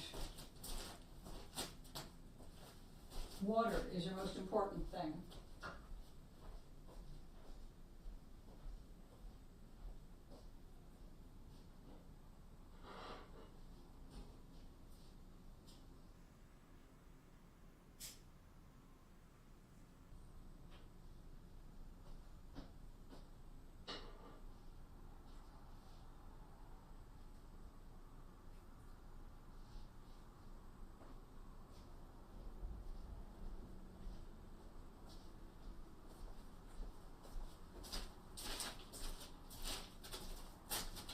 cloves were promoted in the 80s as an anti-parasitic. They had people grinding them into powder and stuffing their capsules and swallowing way more than they should ever swallow. And I'm one of those people that did that for me and my husband because we lived on a farm, and parasites are extremely common when you live on the farm because of the wildlife. But it turns out only if you walk barefoot, where animals shit, that's bad. Because then you can pick up some stuff through the bottoms of your feet. You can ask an AI what those things are. But I am telling you that the one thing you need more than anything is a Mediterranean diet. This is coming from a cancer doctor. The Mediterranean diet by heart specialists and cancer specialists is the highest recommended diet for good health. It's mostly vegetables and seafood. All right? But right now, in a time of uninspected food, then you do need to take some precautions. That doesn't mean eating vermifuges all the time. A vermifuge is a wormer. Herbalists know what that is. There's a lot of different foods and herbs that help you expel parasites should you get them. But in general, if you're healthy, your body takes care of all that. Your body destroys them. They don't get through your system. There are exceptions, like if you have ringworm, if you have tapeworm, there are things you can see in your stool, if you throw up. As far as your blood is concerned, I'm glad you're enjoying the placebo effect, because that's what it is. However, the placebo effect is what can make you completely healthy. Understanding how to use your subconscious mind. If you believe in something, it will help you. But again, the proof is in how long are you taking this, and who said you've got a specific problem? What makes you believe the problem is improved? All right, somebody put that in your head, because you didn't just come up with that. You didn't just come up with this idea of cloves cleaning your blood. It's not even a spring tonic. The spring tonic that actually does help clean you is yellow root. Those yellow roots that are bitter, that they make like Angostura bitters with, that is an actual good thing because it stimulates your liver. And people from the American Legion used to do a couple drops of bitters in water before they ate a meal, especially a fatty meal. And that helped them with the digestion. So your blood, you can't tell how your blood is unless you're breaking out in sweats, which means your blood is too thick. When I wake up in the morning, I have to drink a lot of water because my blood has thickened up overnight. I get sweats when I get up because every time I go to the bathroom, I lose water. But the problem is because I have a particular kind of cancer that makes the blood keep producing and producing and producing cells it doesn't need. So the chemo makes me need more water, and yeah.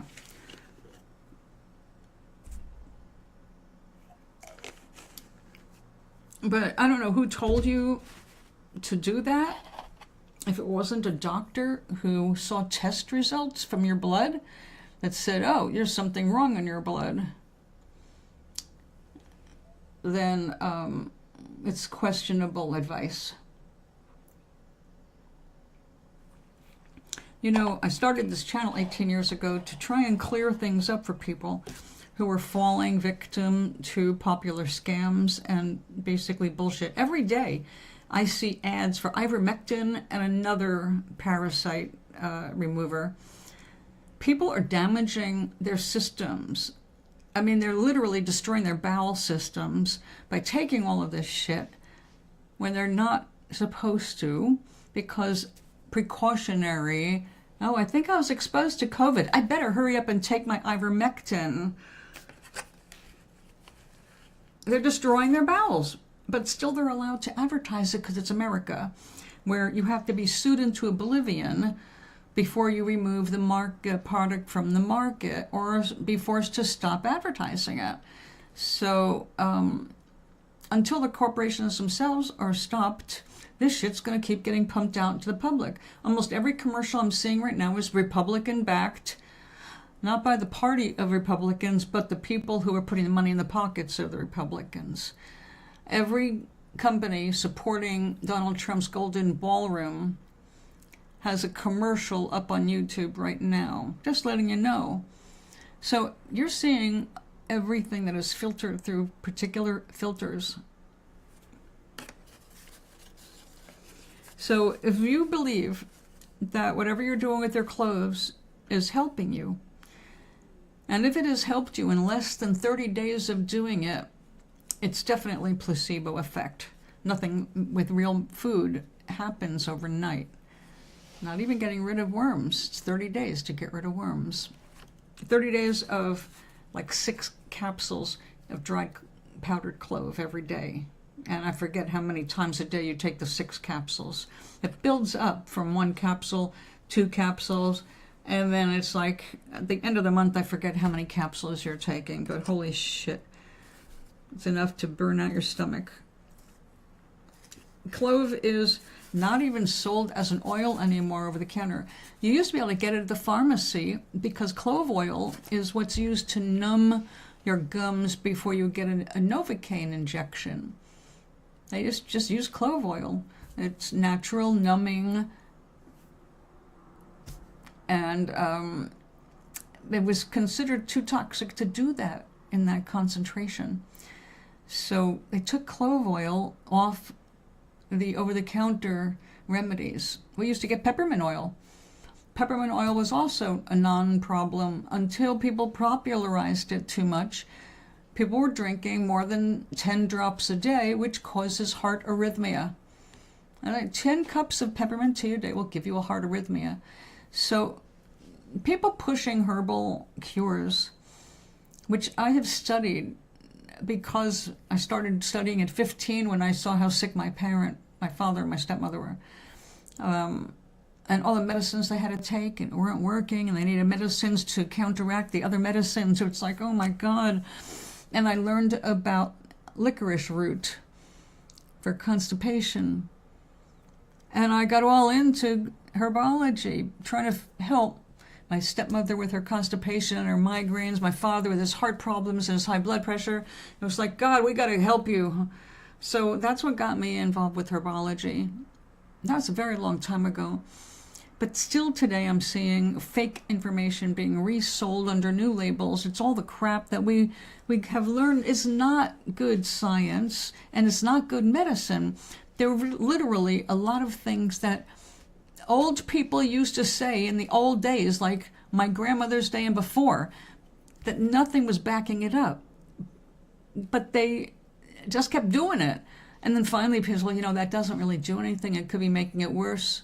And it goes out of fashion. Well, those old things are being brought back in and resold under new labels of natural medicine, natural healing. It's like,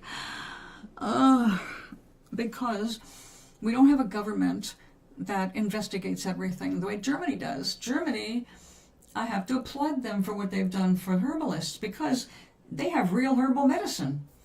In Germany, they test everything. And if it doesn't pass actual scientific testing, they cannot sell it with a claim that it does. You can't say it does this if it doesn't.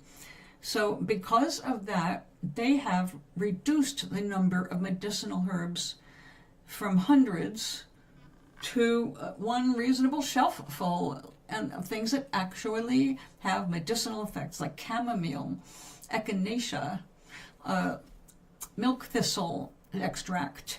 There are definitely herbal extracts, tinctures, and dried plant matter that is very useful and healthy. And I had this book. Every time I have a good book and I meet somebody really stupid, I give them the book. I had a book called Slow Medicine. And slow medicine is basically reminding you that everything you eat is medicine. And when you start to look at your what you put in your body is medicine. It changes your diet. You stop eating as much junk as you might, because it's like, wait a minute, the time it's taken me to eat this and then digest it and get all the results out of my system, so all the toxins from digesting sugar are no longer in my body. You're starting over and over all day long. But the number one solvent in the world and the number one tool in cleaning and basically redoing your body every day is water. If you do not have enough water, clean water, to help your body get rid of all the metabolites, aka all of the shit their cell produces while it's metabolizing the food source. It eats and it shits. Every cell does that, and then your blood carries it out. Water is the secret ingredient. With enough water, not enough to make yourself nuts. People die from too much water because they lose their electrolytes and their hearts go out. Water is necessary to life, for every living thing on this planet. Water, in varying degrees, but humans need a lot of water.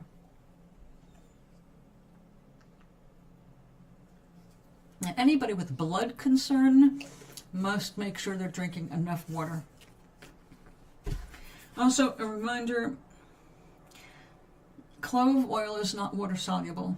So if you're taking it on an empty stomach, there's nothing in there to really dissolve the ingredients you need.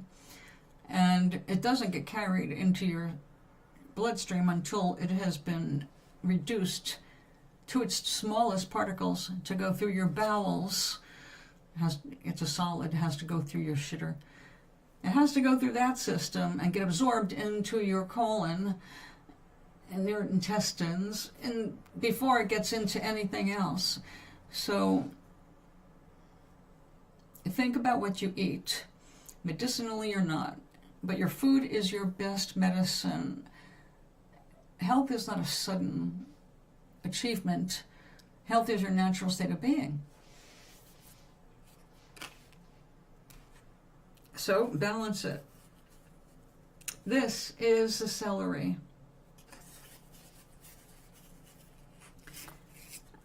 I had the brainstorm yesterday and remembered this morning when I came to the table to put collars on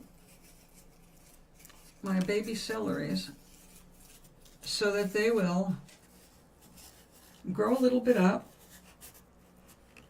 without getting direct sun on the stalks. As soon as they get sun on the stalks, they start branching out to make leaves like a plant.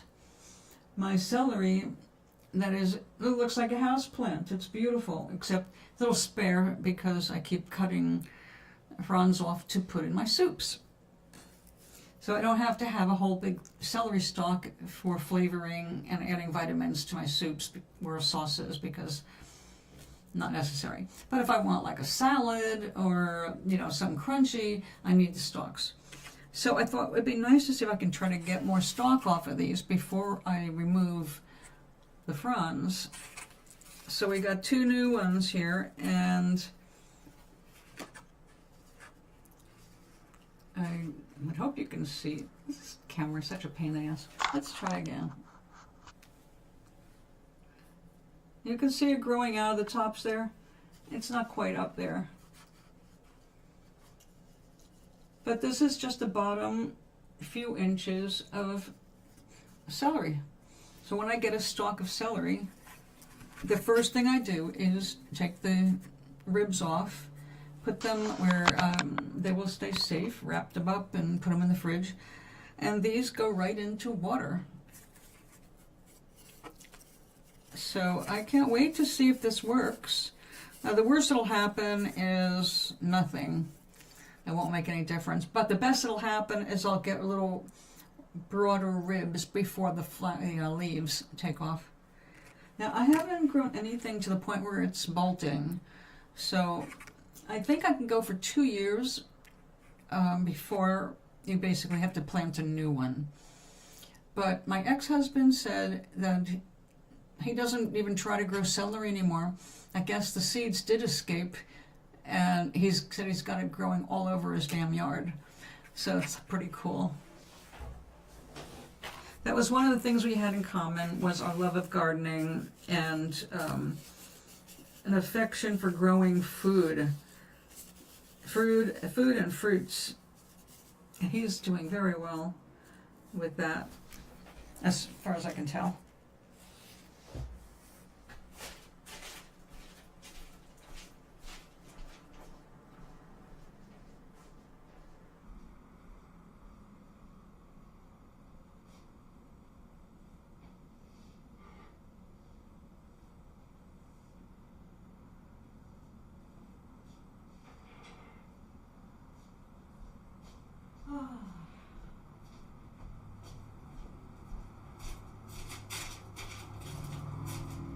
What an absolutely gorgeous day here in Connecticut.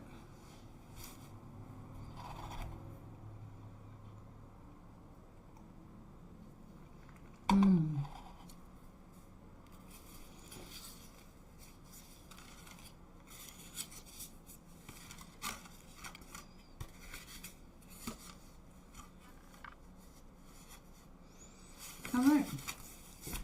2 future birthday cards. I will write notes on the insides.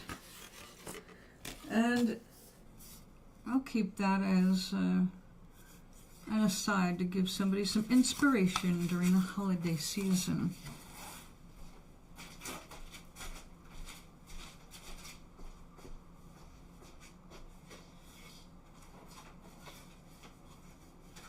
Yep, holidays.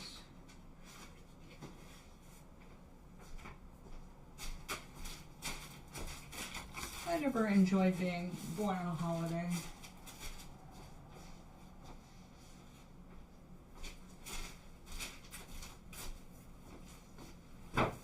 When I was a kid, I wanted my birthday to be special.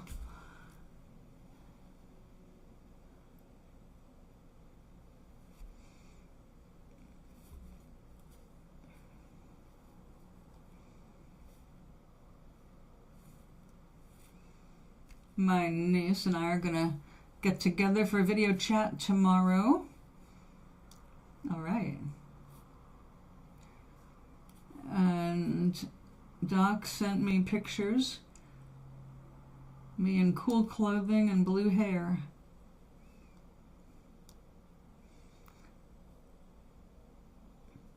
In a field of flowers. What are you telling this? To be flirtatious? Look sexy.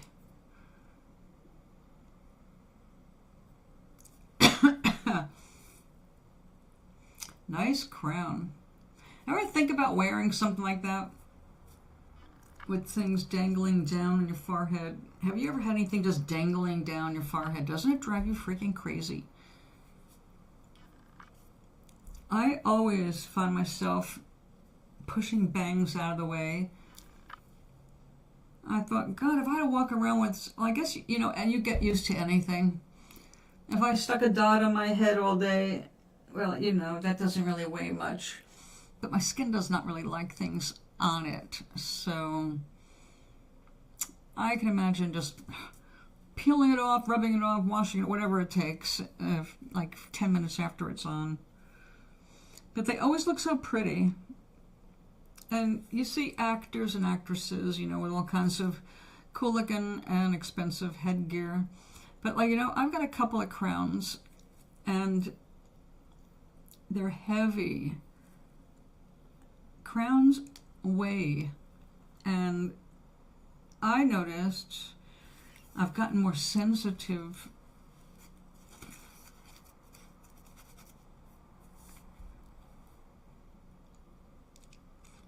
I have a long story. I will shorten it. Uh-oh.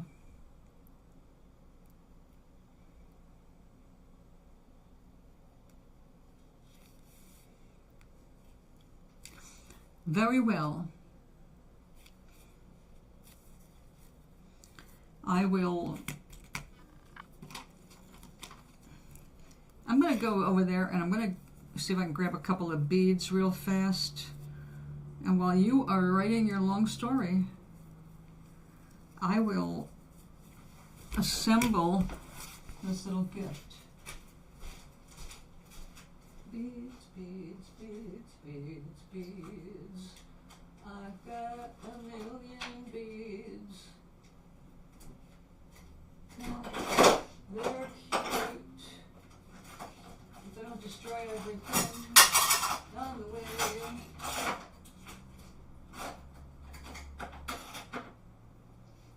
This is so dangerous in my house. Okay, those are cool. What are their beads? No, that's too fancy.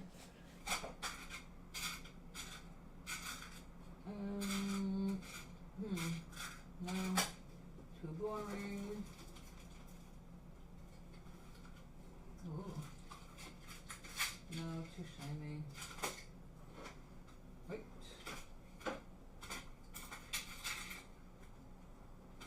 Wait a second. Come here. Oh yeah, guess what I did? I inherited another jar of beads.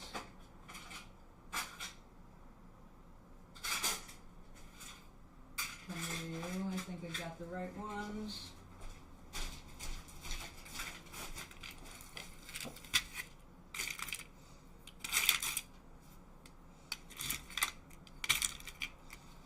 These are actually kind of pricey. Oh, but that's not. These are carved out of bone. And these, pretty sure are wood.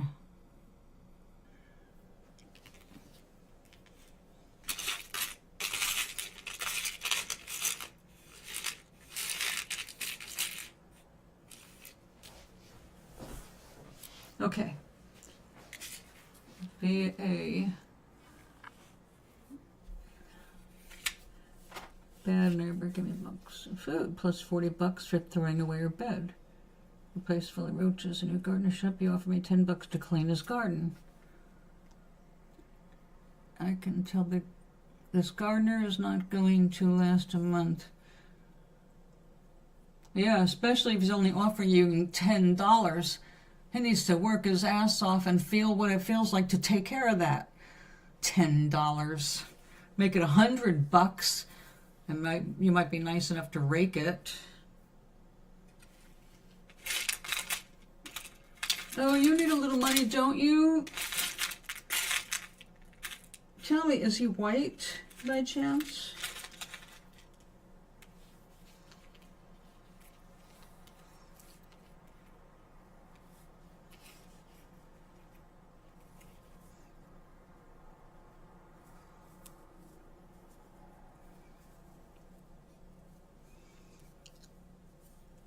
That's good.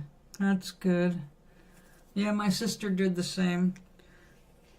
I can order groceries and she'll have them delivered. And she'll pay for them. Like, nope, you don't have to do that. At least not this month, because I knew this was coming, because I know what a scumbag our president is. And you know what gets me? He said this was in Project 2025.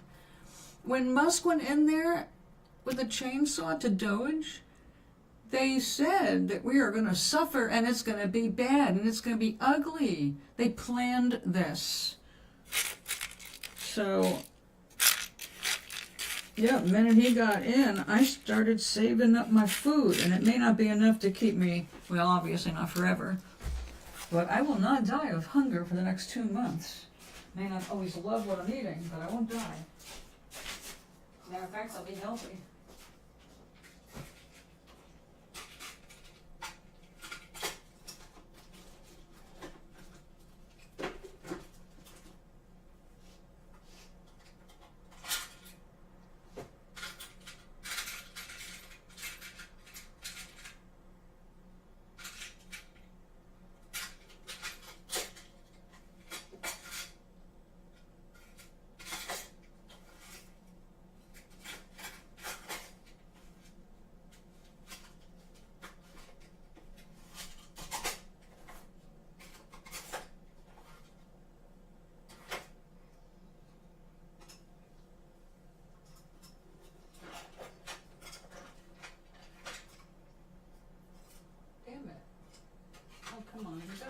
matching beads. Well, those will work. All right. More of a pain than I expected, but we'll do it. More of a pain in the ass than I expected, but we got it.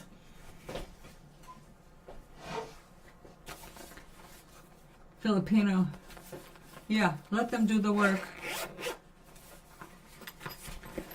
They don't have respect for you.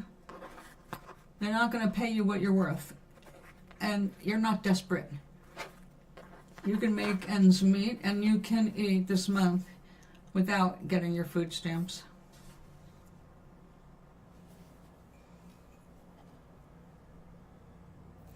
Yeah, everybody tries to. That's the whole thing, Maui. That's my point. People will see how far they can go. That's why we have to have clear boundaries right from the start. It's just like certain things we've got to have in our head and our heart are a no-go. We don't even go and explore it. It's like, no. Thanks anyway, I've got plenty to do. And why should you spend all day long gardening when you can do all your own work and then have some free time to do other things? How are you doing on your storyboard, for example? You need time for your own shit, not taking care of everybody else. And I'm not saying don't back away from helping neighbors. I'm all for it, especially right now. We need to know our neighbors. We need to develop community. But taking money for something, that's another realm. That is another whole energy sphere that is laden with all kinds of potential crap. And you don't want that. You're trying to live a life with less and less cray-cray and drama. So you need those strong boundaries.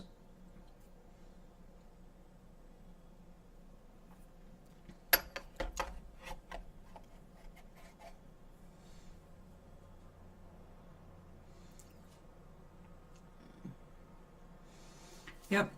Do not go there. So people always just, it's a natural thing. I don't want to turn you anti-human. It is a kind of a natural thing for people to see what they can get away with, how much they can get for how little. That is just like an instinctual thing. If someone's willing to do a job for $10, then now that makes that job only worth $10. And they're not going to want to pay anybody more than that. In their head, anything more than $10 is just highway robbery. But these are the days when we have to teach people by our own boundaries. We've got to teach them about the real world. And the real world is break your own back, asshole. See what it feels like to gather your own food. Feel what it feels like to do your own weeding, your own watering, your own digging, your own getting the bugs off your stuff. Feel it. Then decide how much it's worth. Offering $10. What an insult. $10. I wouldn't water it for $10. I would do it for free to help a neighbor out on occasion, but you start offering money, that's what I mean. It makes it a different world. Yeah, I want a garden, but I don't want to do shit in it. Then why do you want a garden? Well, I want the free food. Yeah. What do you think, you're a billionaire? Why don't you go buy a farm?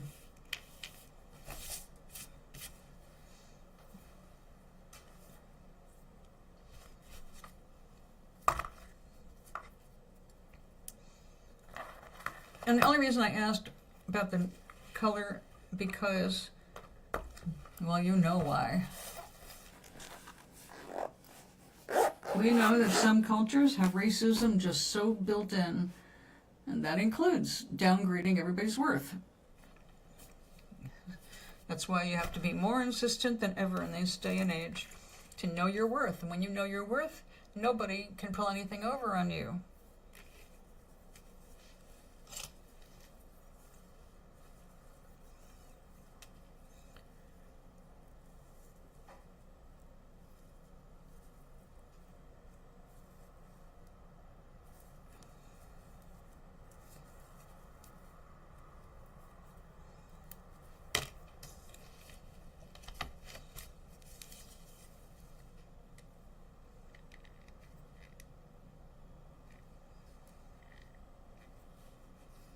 Oh, don't tell me I turned the sucker off.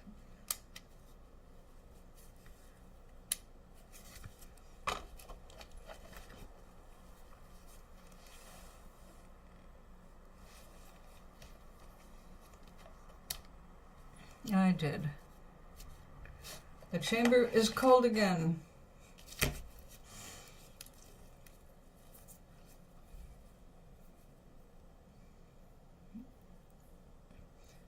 Yeah. Well, if things don't go through because the asshole got SCOTUS, he went to the Supreme Court to block food stamps from being distributed. I got a message from my state because they were all raring to go. They said, now we can't do anything. We have to find out what's legal. It's like, oh, here we go.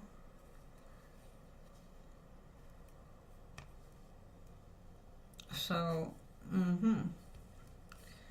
okay, so this needs a big red bead. Oh my god, I don't even know if I have a big red bead.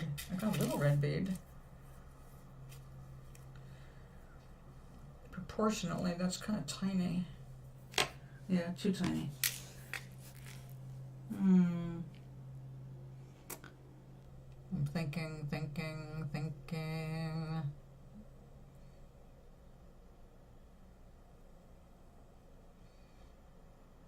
I got a whole bunch of stuff for Toblerone, but I don't think it was multicolored.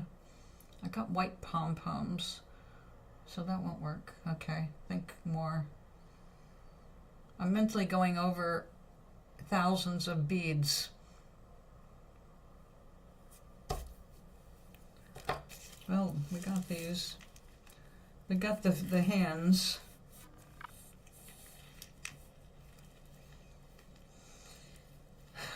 I just needed 4 matching beads of any color, but the right size to fit into the little spot there, because it doesn't go like all the way in.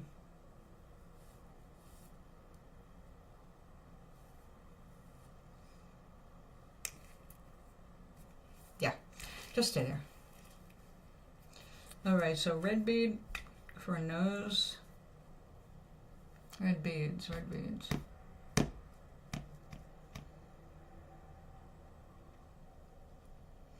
The only red I know for sure I got is very expensive Swarovski crystal faceted beads. It's not going to work. The beautiful red that Swarovski crystal has comes from gold.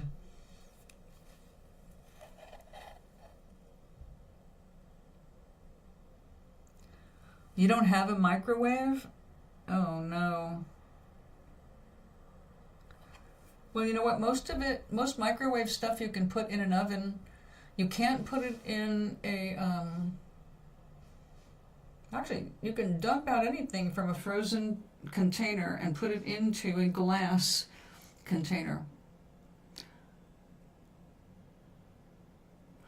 If you have something in that you want to eat, take a photograph and send it to me, and I'll tell you how to cook it if the instructions for an alternative method are not on the back. Usually there's an oven method, but if it's in a plastic container, it'll tell you that you can use the oven, but you gotta make sure you have the right temperature and you can't reuse the plastic afterward. So you shouldn't anyway. But yeah, don't worry about throwing it away or anything. If you've got a place in your freezer for it, then take it. When I got the air fryer, most stuff did not have air fryer instructions. You had to go online to somebody who was really into using and trying everything in the air fryer for the success stories. But that's also how I got really into French fried potatoes, which are no good for your cholesterol. But oh my God, they're so easy to make. It was so addictive. Handful of potatoes, throw it in there, 6 minutes later, shake them up, another couple minutes, bam. Nice and hot, crispy outside, soft inside. Make your dip, ready to go. Now I make myself hungry. Considering the time, I guess that's a good thing. 4 o'clock, Yesterday I ended up eating the second part of my dinner at 7:30 because I had company unexpectedly, and we sat around and talked and checked out some 420 I picked up at the local dispensary sale. And before you knew it, it's like, well, while we were talking, I was actually simmering my ribs, and then they were perfectly ready to get covered in sauce and air fried until crispy on the outside and soft on the inside. Oh my God, it was so good. It was really good. But it was too late to go and make extra stuff to that. So I had all my beets, my veg first, and then I had my ribs.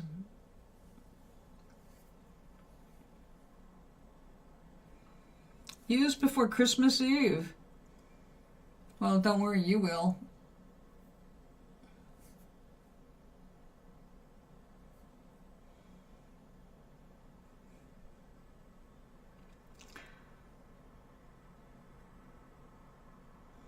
Well, doesn't it say how to cook it without a microwave?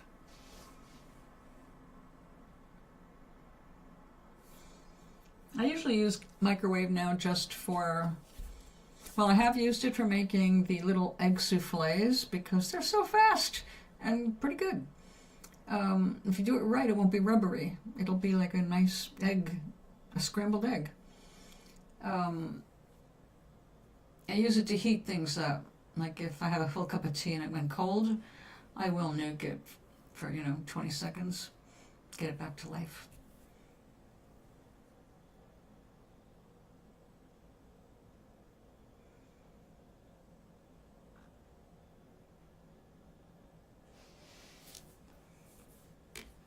Oh, yeah.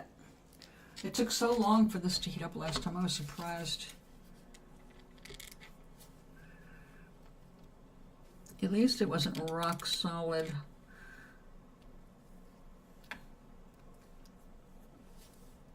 All right. Yeah, go ahead and run.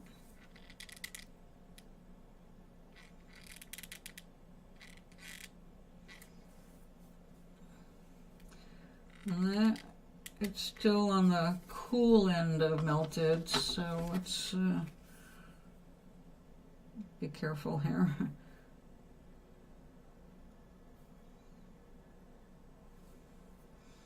There's one little hand.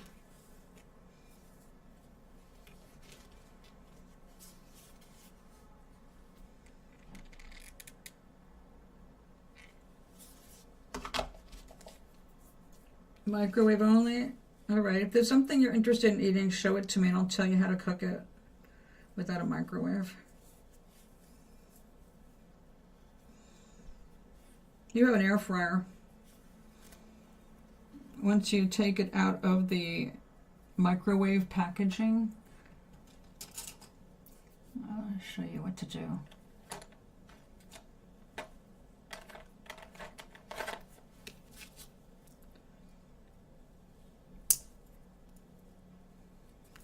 No need to waste food. But do inform the person that you don't have a microwave. Don't be surprised if you end up being given one.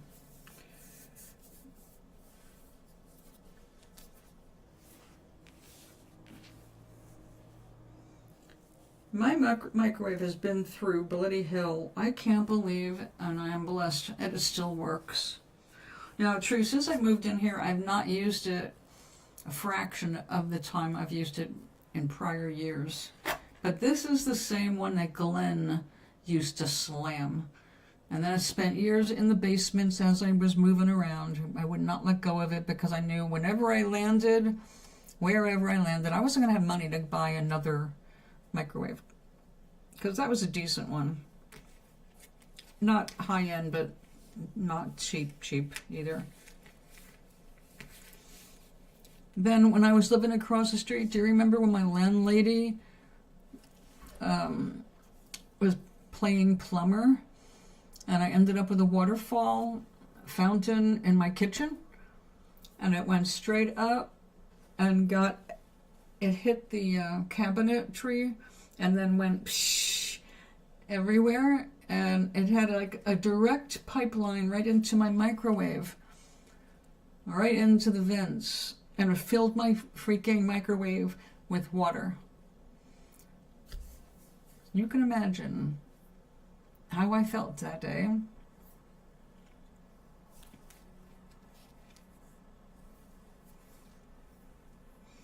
But I know with electronic stuff and electrical stuff, just like when you take a phone and you leave it in a bag full of dry rice for a week or two, microwave needed similar treatment. I mopped everything out that I could get to. I drained it as much as I could.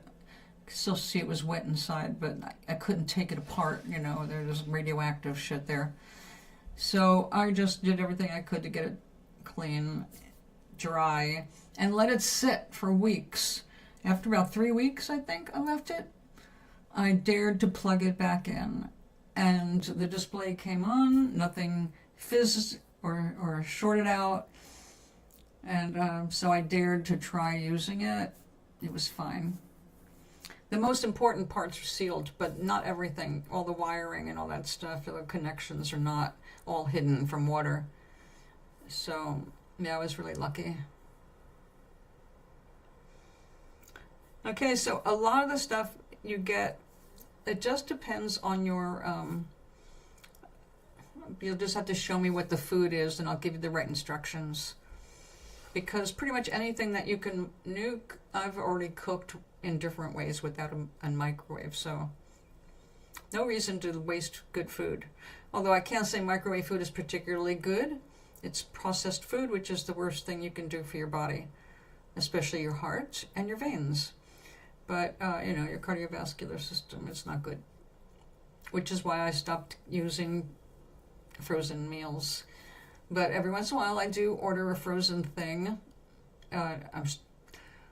I like my shit just like everybody. So I have a weakness, since I got that air fryer, I've got a weakness for pepperoni pizza pockets.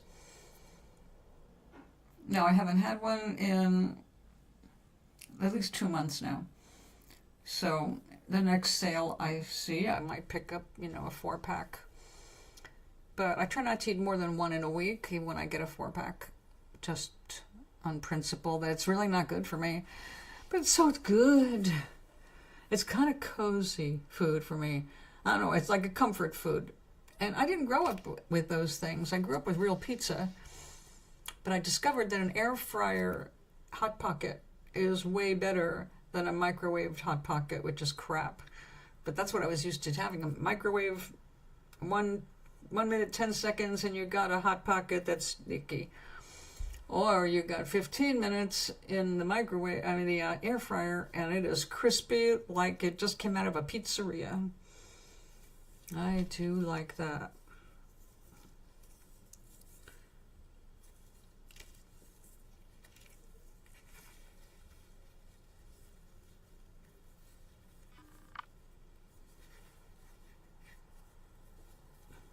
All right, I need to make a mark right there.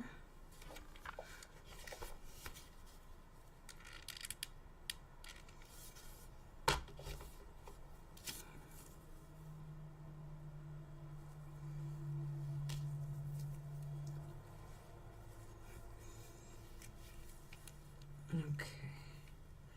I need you to just sit up there so I can glue the rest of you down.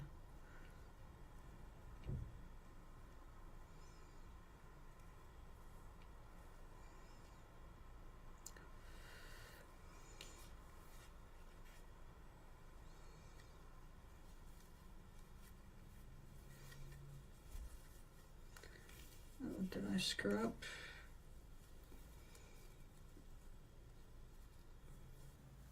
I did.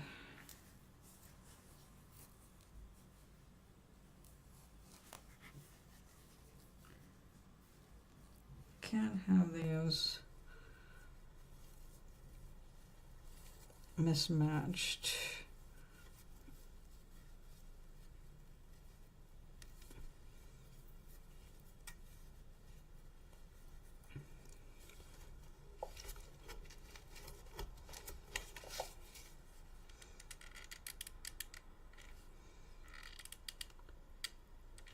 Did you get any things like rice bowls? All stuff in one bowl?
It takes a long time for this stuff to cool down. If I go like this, I get more stuck on my finger and it just stretches out like mozzarella.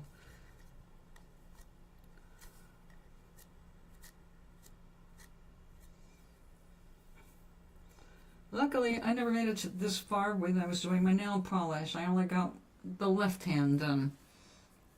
And then I got too busy to do with the right hand. All right.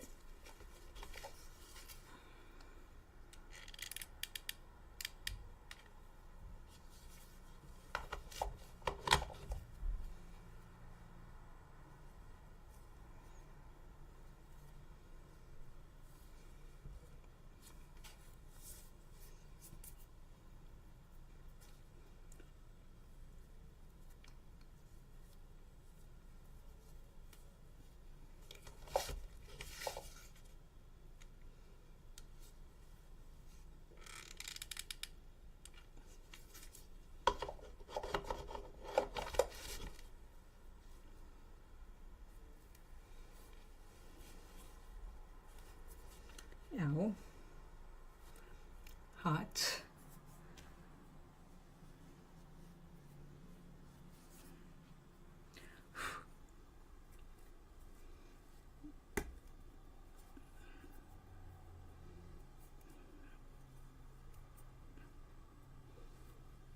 All right, I will leave the rest for tomorrow because I'm going to have to make legs and a belt that's going to go around out of the bottom half of this here, which I will probably do with red felt because, you know, 'tis the season.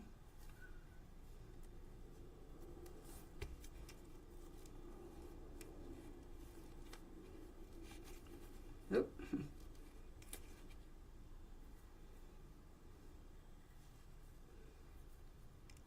It came in still hot. Well, I guess felt is an insulator.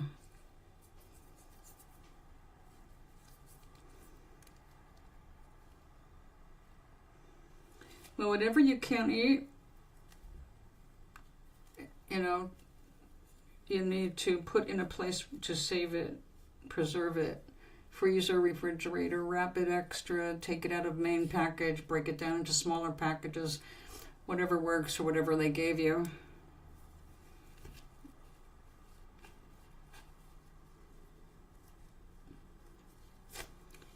Like if somebody gave me some buns, well, I don't even bother buying bread every month because I don't eat it all. So if somebody gave me a package of buns, I'd take out whatever I want to eat for that day, and if I think I'm going to want it the next day, I'd leave something out for tomorrow, and then the rest of it I would do something else with. In my case, probably not freeze it. I'd probably let it dry out and turn it into breadcrumbs. So I don't have to pay extra to buy breadcrumbs to mix into, you know, vegetable patties, meatloaf, whatever you like to cook from scratch.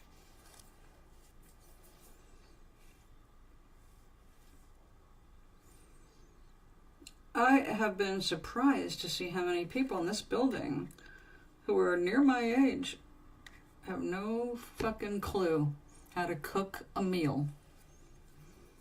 All they know is stuff like microwave. They didn't have parents that taught them anything. They didn't end up in a situation where they needed to learn how to take care of themselves in that area. I guess it just never occurred to me. I know I had lousy parents when it came to cooking until I was a teenager and moved in with my father. My father was a gourmet. He cooked and he showed me lots of different things in the kitchen. I was very lucky because my mother was a sucky cook until she was 40. By then all the kids were gone and didn't care. Also, she wasn't cooking for any of the kids until later. As an older woman, she became quite the whiz in the kitchen.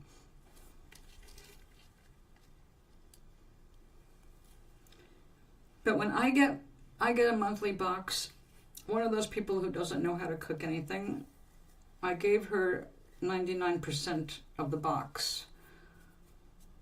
And actually only put aside a few things for myself again for the future.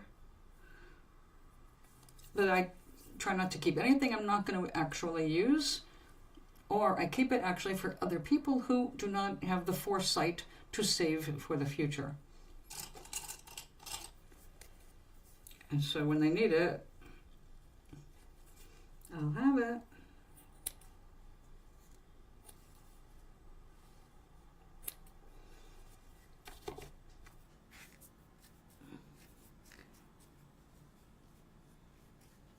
You know, humans are extremely imaginative, creative, and resilient. And when I think of, people say, oh, boys are so weak anymore. It's like, are they? Or are they like their equivalent of women who weren't taught anything? And the things they were taught tended to be useless or plain out wrong. I've always had an interest in survival, which started very young because of knowing about my family getting through the Depression and all that. But I did not have to live like they did in the Depression, because they brought me up to appreciate what I had. But they could have done better. They could have learned to appreciate some things themselves instead of taking it for granted. But I was born at a time when people were getting all excited about the first TV dinners. That was exciting, I will tell you. I was a kid. I remember the first TV dinners. I remember the ads, Swanson TV dinners. And they were terrible. Mostly what I remember are rubbery tater tots. It's like, people eat this? They had things in those dinners that never were served at my regular dinner table at my nanny's or my mother's. In that way, it was exciting because until then, I had never had deep fried chicken. Ever. We didn't do fried foods, like deep fry anything, until later. I mean, now we had one thing that was deep fried, and that was the equivalent of a potato pancake in dough. They were called knishes. If you're a New Yorker, you know what a knish is. It's a pretty hefty bunch of mashed potato with onion and in a deep fried dough. So it makes it, you can hold it like a pretzel, and you dip it in mustard, and it used to be nice and hot to eat on the streets of cold New York. So that was pretty common, but not much else was deep fried in my childhood. So discovering deep fried chicken, and then we had something in New York called Chicken Delight. And we actually got some when my grandmother was out of town. My mother ordered it, and it was delivered. The first delivered fried chicken bucket. was Chicken Delight. And they had a commercial that was, "Don't cook tonight, call Chicken Delight." You can't forget a slogan like that. Isn't that perfect? Don't cook tonight, call Chicken Delight. We'll deliver your deep fried chicken right to your door. Now, I don't know how long they stayed in business. At that time, having food delivered that wasn't Chinese, even Chinese, you went and you picked it up. Oh, unheard of. You didn't do that. That was lazy and expensive. It was wasteful in a world that you couldn't afford to waste money on food. You had to get the food and make it at home to know it was good. As a result, I didn't have much good food as a child because, like I said, my grandmother and my mother were terrible cooks. But eventually, I learned. I learned by first being a terrible cook myself and hating being a terrible cook, I learned to cook better. Now, I'm excited to try new things. I feel really, grown up, self-sufficient, confident. When I go in the kitchen and I go, all right, I'm hungry, and I know I can open up my pantry and I've got 4 different kinds of flour that I can immediately turn into a tortilla with nothing more than water and salt and a frying pan, and I've got a wrap. I can turn it into a grilled cheese or anything else like you would fill a wrap. Knowing I've got the ability to do that, it gives me a sense of power over my diet, my kitchen, and my life. Even if it's just my life in close-up, 1 tortilla at a time, it still feels great to be able to do something like that. So like this morning, it's like a waffle. Same kind of thing. Throw in an egg, throw in the batter, a little oil, a little water, bam, bam, bam, and onto the griddle. It's like super fast, super good, super fresh. You can't get better than that. So, I'm learning not to be afraid of the kitchen or intimidated by the kitchen. A lot of stuff that tastes good and is good for you really is simple, basic stuff. And I could, feel bad that my mother never taught me anything in the kitchen other than nothing in the kitchen.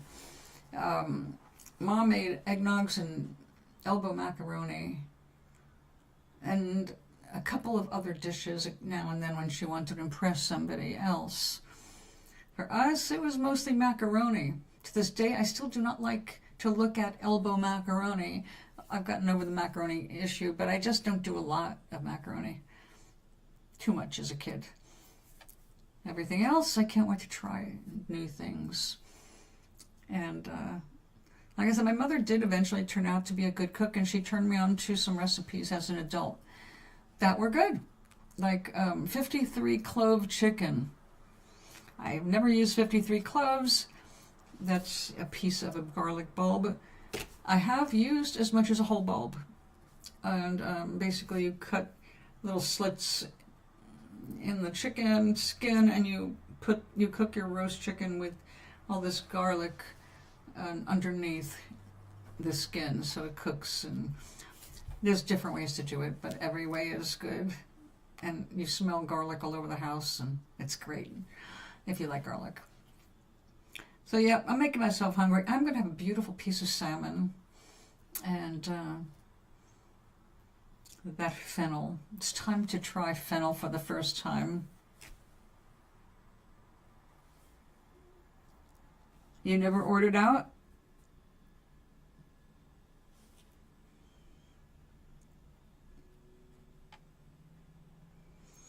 I was just a kid, and I don't remember having it more than once or twice in my entire childhood, because the only way we got only way we got around being able to eat something that wasn't first koshered was when my grandmother was literally out of town, which happened once a year when she would go to Saratoga Springs for the Seder, and she'd be down there for a week.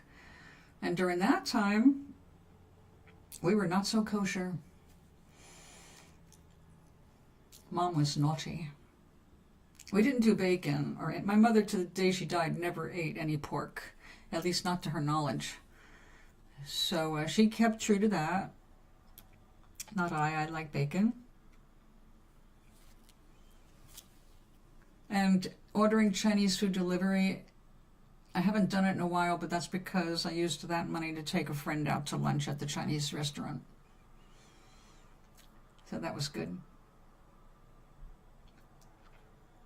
But I've never had anything but pizza or, well, I've had sandwiches delivered, but I had no car, so sometimes you have to make exceptions. Anyway, I'm going to go and cook. I've got some really good food waiting for me. I just have to make it up. So until tomorrow morning, when we will return to this strange project, and maybe by then I will find an answer to the nose.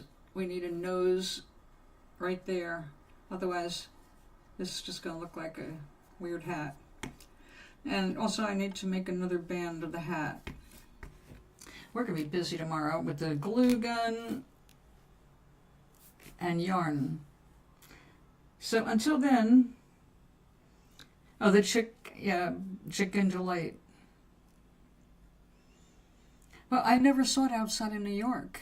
I don't know, aside from a local, I don't know where it went, you know. I said we were not brought up to have takeout because it was a kosher household. You never got any food that didn't come from a kosher source. Anything, chicken or meat, had to be koshered. It had to go through the kosher butcher. So you did not buy anything that was made by somebody else. You made everything yourself. Except for the rare occasions when you got to eat out. My grandparents did not eat out unless it was a Seder somewhere else, and then they had no choice. They had to eat what they had. But generally speaking, no. So we waited for Nanny to go away to indulge in Chicken Delight.